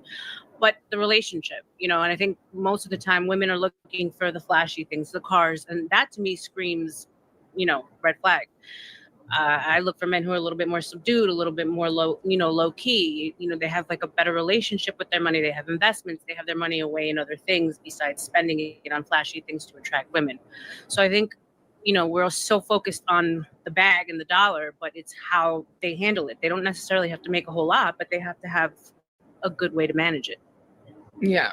So you say if it's a man is flashy, he's a red flag. But to me, when a woman brings up money, that's a red flag. If a woman gotta ask you what you do, I don't know. I don't like that question. That's something a man should tell me what he did, what he does for a living. I'm not asking that question off the rip. So woman's asking what you do, how much you make, all this type of money questions off the rip. I think that's a red flag. I'm sorry. It's a big ass red flag. And you know what they do? These days, they don't wait for you to get to the date. You know what they do? They ask you, let's say you guys match on a dating app. She's going to ask you in a dating app, what do you do for work? And then before you know it, you're going to say, pew! You're like, oh my God, we're just matching. What happened? And she has blocked you already. Just because you're a teacher, just because you said you're a trainer, just because, you said just you're a plumber, you're an electrician. She just blocks you. You're like, what? And then maybe later, a couple kids later, oh, now she knows that, you know what? Okay, maybe I can deal with a guy who's an electrician. But by then it's too late. And some guys are doing, they're like, you know what? I'm done. Like, after when a guy realizes women are rejecting him literally because of his job, it's not like he doesn't have a job. Now, if you don't have a job as a man, now that's different, right? But if you have a job earning money, but it's not like crazy money, and you figure out that women are literally rejecting you because of your money, once that guy gets money, he'll never deal with those type of women. And usually black men go through that. He gets rejected before he's come up once he gets money, and then women are complaining, black women are complaining, why is he dating white women? Yeah, you didn't want me when I was broke. Now I have money. Now you think I'm entitled to date you? You didn't want me when I was still driving a bus, but now I got couple buses. I own couple trucks myself. When I was a truck driver, you didn't want me. Now you know I own a company with 4 trucks. Now you want me? Yeah, no. Like, I think that's the difference, Q. Asking somebody what they do versus asking what someone's salary is. That's different because you can ask what someone's contribution to society is. Like, what takes up most of your time in your life? What do you your life to? You know, if you're a plumber, maybe they want to talk about the pipes that you. Bullshit. Well, let me not say that that's weird. But if you go straight to asking, you know, what your salary is, then you know that's self-serving. But I think that's 2 different things. But you know, when women what's the difference? What's the difference? When you ask someone what they do for a living, then that's something to start a conversation about. Like, what do you do on a day-to-day? How, like, let's say if someone is a doctor, you know, well, oh wow, you're a surgeon. Like, then you can talk about how you saved a little boy's life, or if you're an electrician, you can talk about how you almost fell off a pole or something like that, because it's. I'm saying, like, what they do. Let's be realistic. When you ask a person what they do, because nobody says this is what I make, right? In real life. Mm-hmm. When you ask a person what they do, usually you're deducing exactly what it is that they make because of their profession. Exactly. Facts. Women So do that. That's what I'm saying. What's the difference? You mean like on dates? You said person. You mean like If you ask somebody what they do and they say I'm a corporate lawyer, you can pretty much guess an estimation of what they make. You ask somebody what they do when they say that I'm a scrum master. You ask somebody what they do when they say I'm a cybersecurity professional that's been doing it for about 12 years. If you ask somebody what they do when they say, hey, listen, and I'm in AI machine learning, you can pretty much deduce what their financial situation is like, right? I think, well, yeah, but that's not the intention. You can't say that that's the intention, because if you don't ask what someone does on a day-to-day, someone could be jobless and doesn't pay any taxes, doesn't do a damn thing, and you don't know. This is why I never ever trust a woman. Ever. Why? Why would somebody want to date someone? I mean, because you're being disingenuous. Dylan, you know. Like, I would rather a woman just tell me this. Listen, this is why. Like, just be for real. You know what I'm saying? If you could just keep it 100, we know that you're smart enough to be able to ask what it is that you do, because you're also trying to solve for 2 things at one time. Thank you, man. I appreciate it. Hi, Rita. Thank you. You're always doing that, Q. Dalen playing slow. Dalen, you know, nowadays these women are asking men what they do because they're trying to figure out how much a man makes. And if they don't know the profession, they're going to Google. Okay, so that's what women are doing. Anytime women ask that, I know that's the incentive. That's what they're trying to figure out. How much does this man make? You know what men should start doing? If a woman asks you what you do for a living, whether it's a date, whether it's through the dating app, as long as she asks you what you do for a living, I don't care if you make $100 million, just tell her I don't know, the worst job you can ever find. I don't know, you clean the streets. I don't know, whatever. I know some of you guys are not going to do it because, you know, when you see that she has a big booty, some of you guys are very quick to say how much money you make when you make good money. But I'm telling you, with the way women really screen for money, I think it's time men, because this same woman who's claiming she asked men the type of job, and, you know, because we all know it's about the money.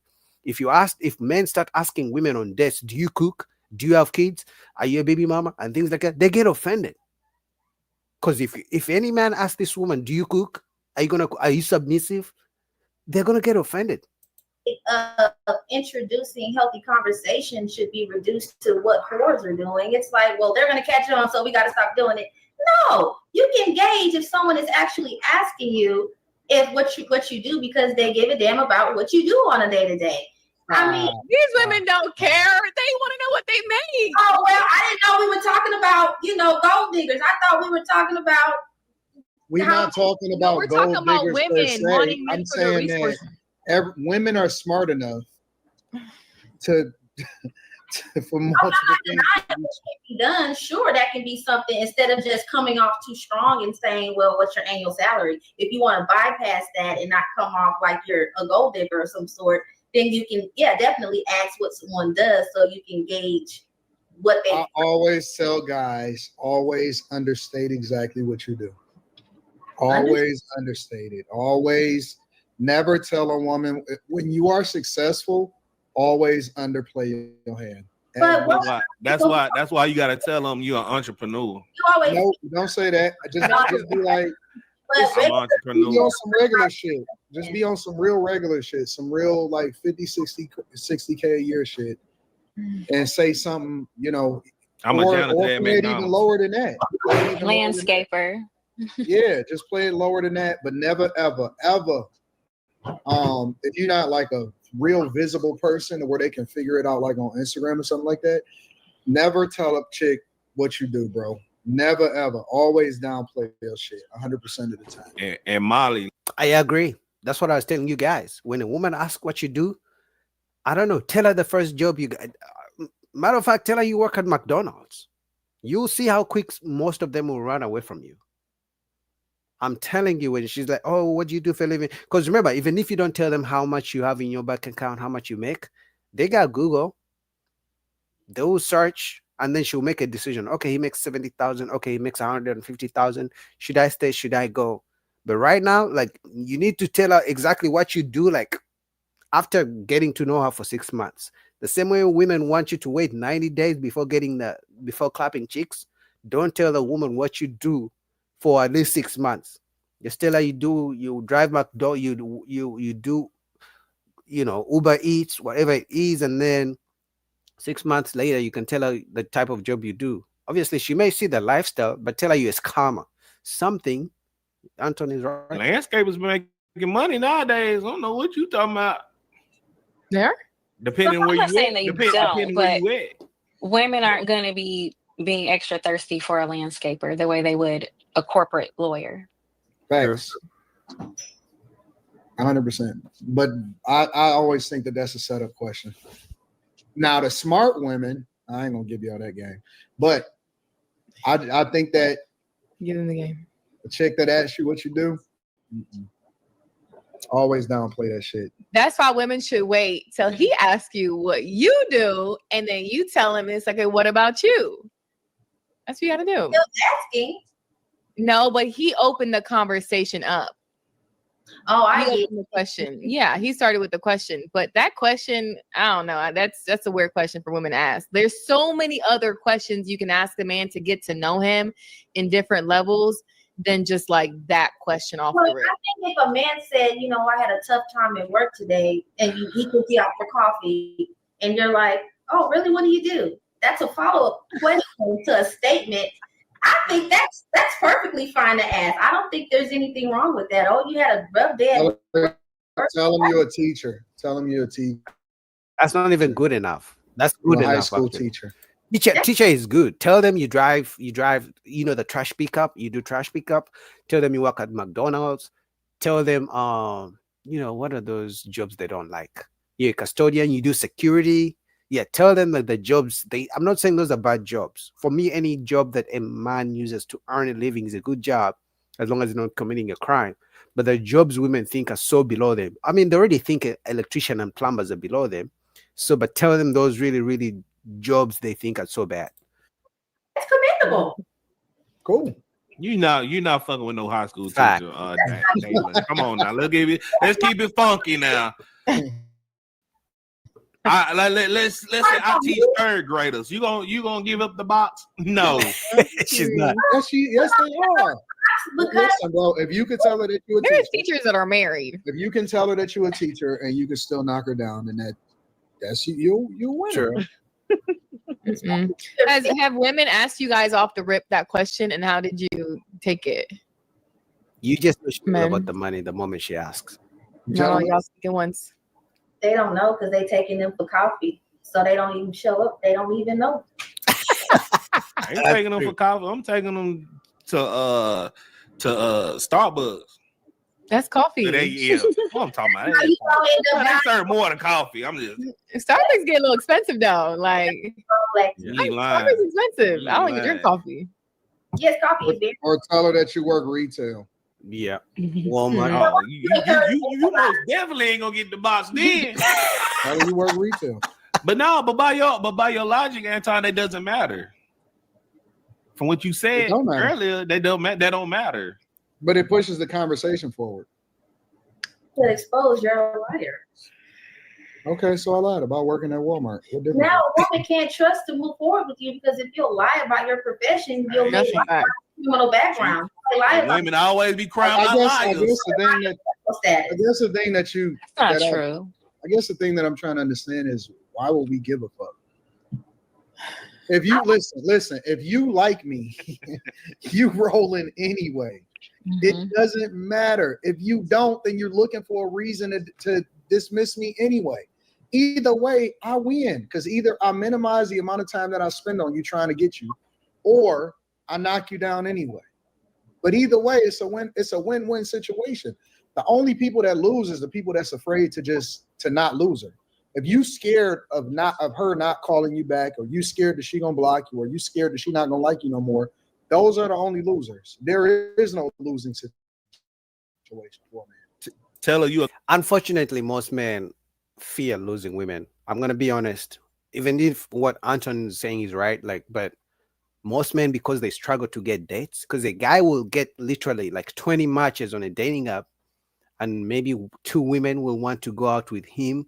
Even those 2, one of them will ghost, not show up. The other one may cancel and maybe show up the next time. And then he meets her, she has a big booty, and then he's gonna try to really see her. Like, even if he sees all the red flags, but because he has been struggling to get even just one date, he's gonna be like, you know what, man, I've been struggling. I'm starving. Like, most guys will go.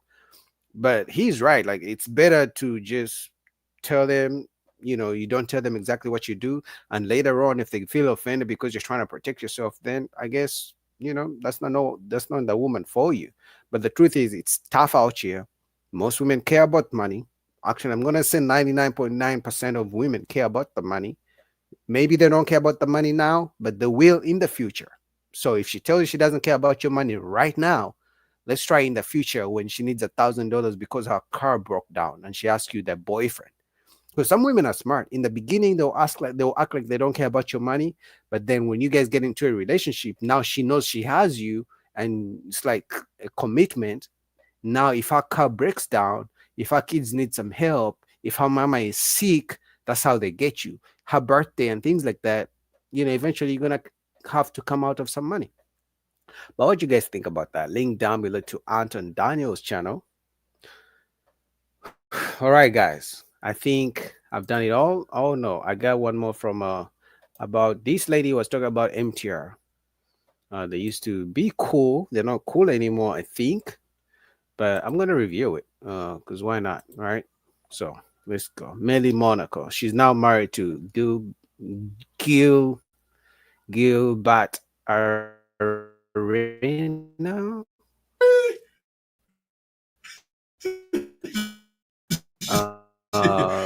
Know him or know her. So this is a channel, Melly Monaco, almost 1 million subscribers. She's a beautiful woman. Like, she's a beautiful woman. I'm telling you. But they asked her about why she's no longer cool with MTR, Mediocre Tutorials and Reviews. If you guys don't know him, you should. He's almost 1 million subscribers. He's one of my big motivations for content creation. So let's go in and see what she said. Where's Melly? Where's she at? Trick or treat. Stop. All right, so let's they say That's I can't even put all the rings on. I got so many damn rings. Whatever. All right, let's jump to Our next, you fucking stupid. Our next. No, it ain't my money. segment. That's the funny part. It ain't my money. Yeah, hey, listen.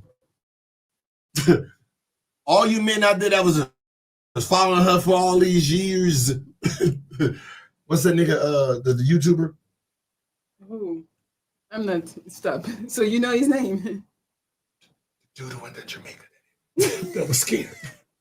Why you want to talk about him again? Bread. Hey, listen. Hey, chat. I'm not even gonna lie. Listen, I'm gonna just be honest with you because we're already married, so y'all can't take it from me. Look. No, they say, do you want to sign nigger? Look. They're offering. Listen. Yeah, talk to them. You know how we had to do discovery in our assets? Shut the fuck up. Paper up. She was a paper. Is that cool? The way she's talking to him? Shut the fuck up. Oh, you're fucking stupid. I mean, they're married. I mean, I know they're being funny, but would you guys allow your wife to talk to you like that on live? I know they're being funny. I know some of them, oh, Boogie, you're sensitive. I'm just saying, would you let your wife talk to you like that on camera? When they sent it to me, I was like,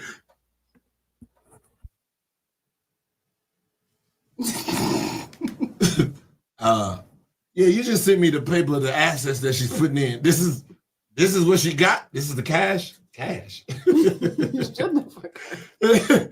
Damn, dog. Okay, yeah. Let's keep talking. I mean, whatever. You still said 0. Yeah. You still said that. Yeah, because you saw my money. You don't need mine. You You got your own shit. Damn. Damn. All right, please. Yes, thank you, Christy. Hit that like button for us so we can be in the algorithm, and subscribe, like, comment. We love you guys. Thank you for being here. All right, we're switching gears. Before you interrupt me again. I'm sorry, man.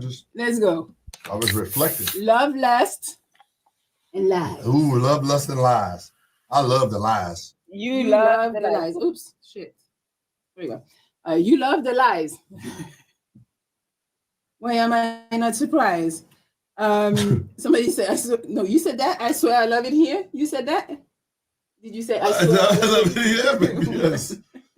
Whatever. All right. So on our new segment, we're doing 2 questions today. So is liking someone else social media post harmless or disrespectful? Wait, guys, where's the section? I thought I found liking someone else's social. All right, guys, give me a second. I thought I found the section where she was talking about MTR. So we have other videos to go through anyway. So I did that. I have this baby mama, so maybe I could.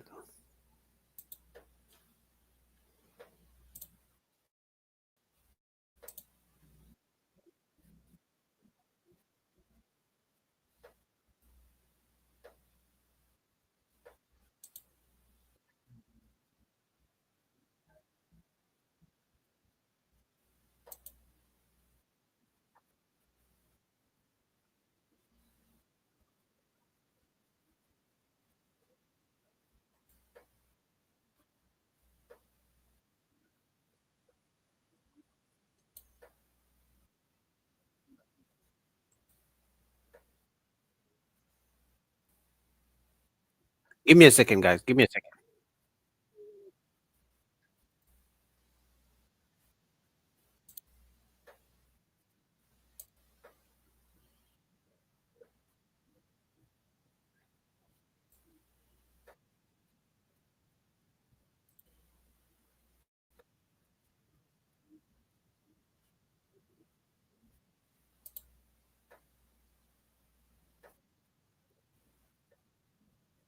Guys, give me a second. I'm getting the next video ready.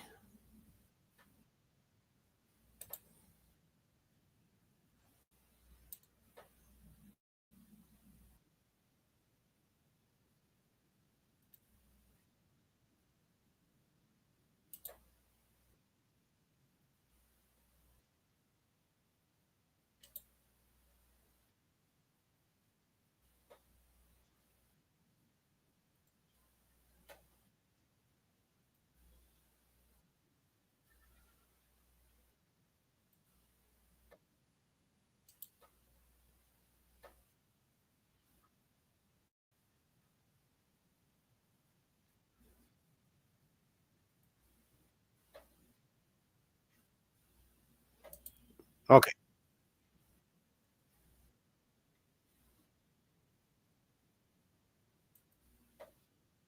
All right, I got you guys. I got you.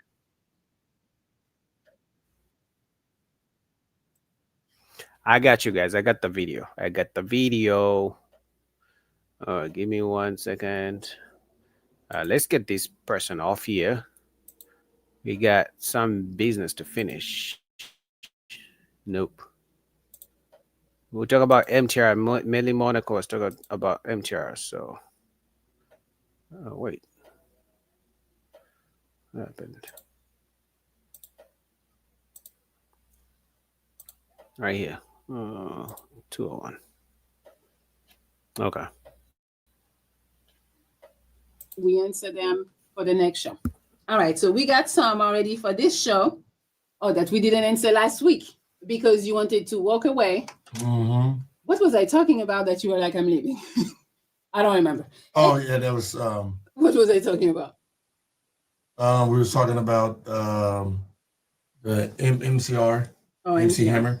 MTR. Yeah. Okay. All right. Oh no, that was funny because then you found out why the rumor went around, and then you got offended that you forgot. You got offended like, oh my God, I remember now. Yeah. Should I say it now? Yeah. Oh. Okay, guys. So me and him are not cool anymore. And it's not because of he didn't try to crack or whatever. It was so we did some content together.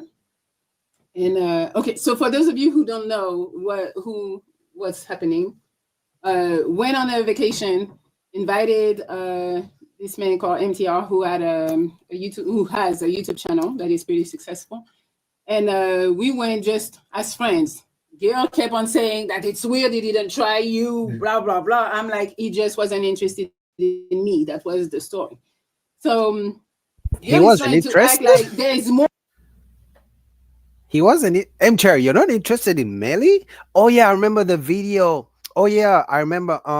He told her to sign NDA and she refused. MTR is very disciplined because she's a content creator, so he knew maybe one of these days. See, this is why he wanted her to sign an NDA because he knew one day she was gonna come out and speak. Okay, now MTR, you're smart. Shout out to you, bro. I know this is why. This is one of the reasons because back in the day, he came out and asked her to sign NDA if they're gonna get into a relationship. She said no. Okay, makes sense. More. There is more, and I'm like, what is the more? Because that's you were trying to hint me into like say that other I'm part. I'm just saying. I forgot. I told him the whole story, but then I forgot that part. So why me and him fell out was pretty much, so we went on the vacation. It was okay. It was cool. And then so we did content. And then we're on our way to the airport. And I see that he works with people who post stuff for him. So he does the content. He has people posting for him. So he has a picture. He has a thumbnail. And on the thumbnail, so it's me and him because we did a video together. We're in the pool, having fun. And then on the thumbnail, it says, MTR got hacked active with Melly in the tropics or whatever. So I felt like, okay, I know the game. It's YouTube. We're going to clickbait shit. But I felt like, don't use me to act like you cracked. Because that wasn't the case. And I kind of like felt offended. So I was like, maybe, we're YouTubers. So he's like, oh, she won't care. So he posted it. So then we're at the airport and I'm seeing the thing comes up on my phone. I'm on YouTube and it shows up. So I'm like, wait, I don't like this. I don't like this. And I'm in a bikini too. He's behind me, like no shirt in the pool. So it's fine. But he said, MTR got active. I got active with Melly Monaco. What? So I didn't like it. So I give him the benefit of the doubt. So I go and read the comments and I'm seeing that he's liking some of the comments. So I'm like, fine, it's your page, you're liking comments. But then I was thinking, maybe you're just seeing if I am okay with it and if I'm going to say something. And if I don't say something, then you keep it up. But I was like, I told him, I don't like it. because you're implying something. I invited you on my vacation, and now I kind of like feel used and disrespected. No, and that's something MTR says all the time. Let's get active. Literally, that's his slogan. Literally, they're content creators. She could have done the same thing. He used her for it's not even really using, it's more like exchanging of content. She came on his channel, and then I think he went to her channel. She could have done the same thing, put a video, she could have literally taken a video with him, because it's content creation. So people like drama like that. So there's no way. I mean, I've watched him for a long time. I've literally talked to him like through text, in the back, in his private group. I don't think he's the kind of guy. So, but this is why he wanted her to sign NDA, because he knew one day she would come out and say things like that. Shout out to him, try. That's being smart, man. So can you change the thumbnail? And then he said, oh, I didn't even see the thumbnail. I'm like, motherfucker, you saw the thumbnail because you're in the comments liking shit. So I know you saw it. So I told him, you're implying shit. I don't think that's respectful to me. Can you take it down? He refused to take it down. And then, it was like, kind of like because we're seeing that in Jamaica's airport. So now we still have to travel together.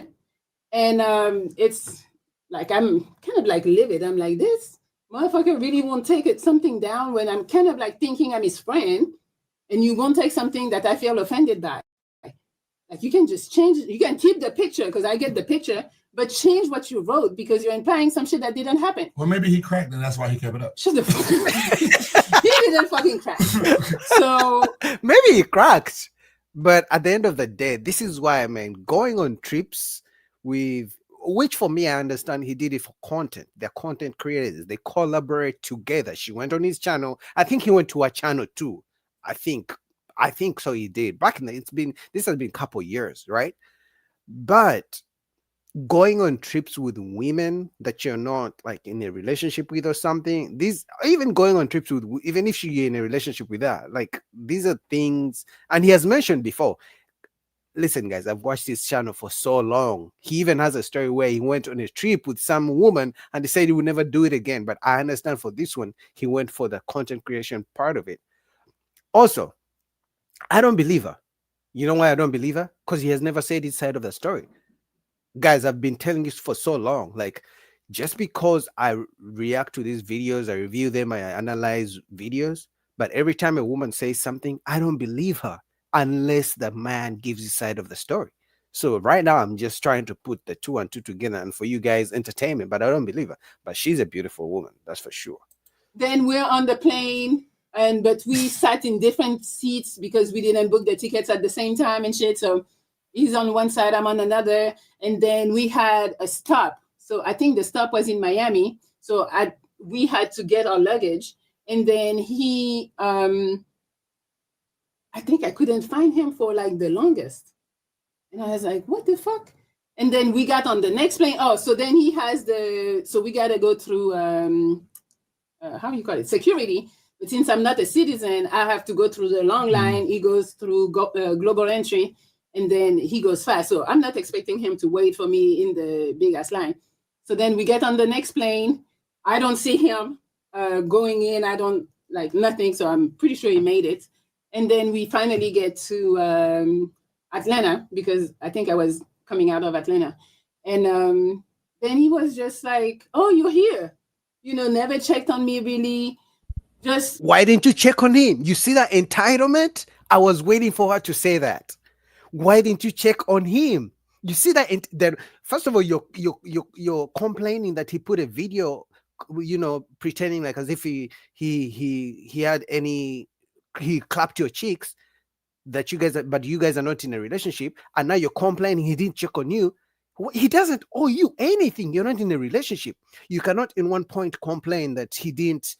He pretends like he clapped the cheeks, but yet you're not together. But then you're complaining. You see that entitlement? Why didn't you check on him? Why didn't you call him? What if he was in an accident? What if he was left behind? Did you care to text him? No. But the mighty princess queen should be the one to be checked on.